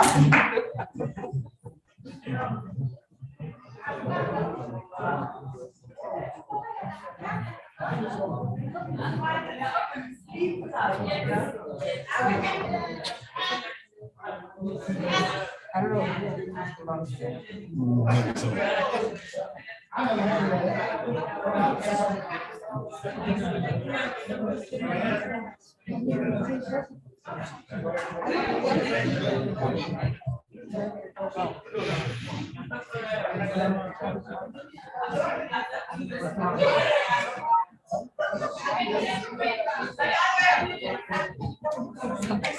I need to get my stuff. I'm gonna manage it. I'm gonna. Okay, there seems to be an opportunity also for photographing. You want to take a picture of your new friends, like the right side of me. Found table. Myself. We're going home.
Okay.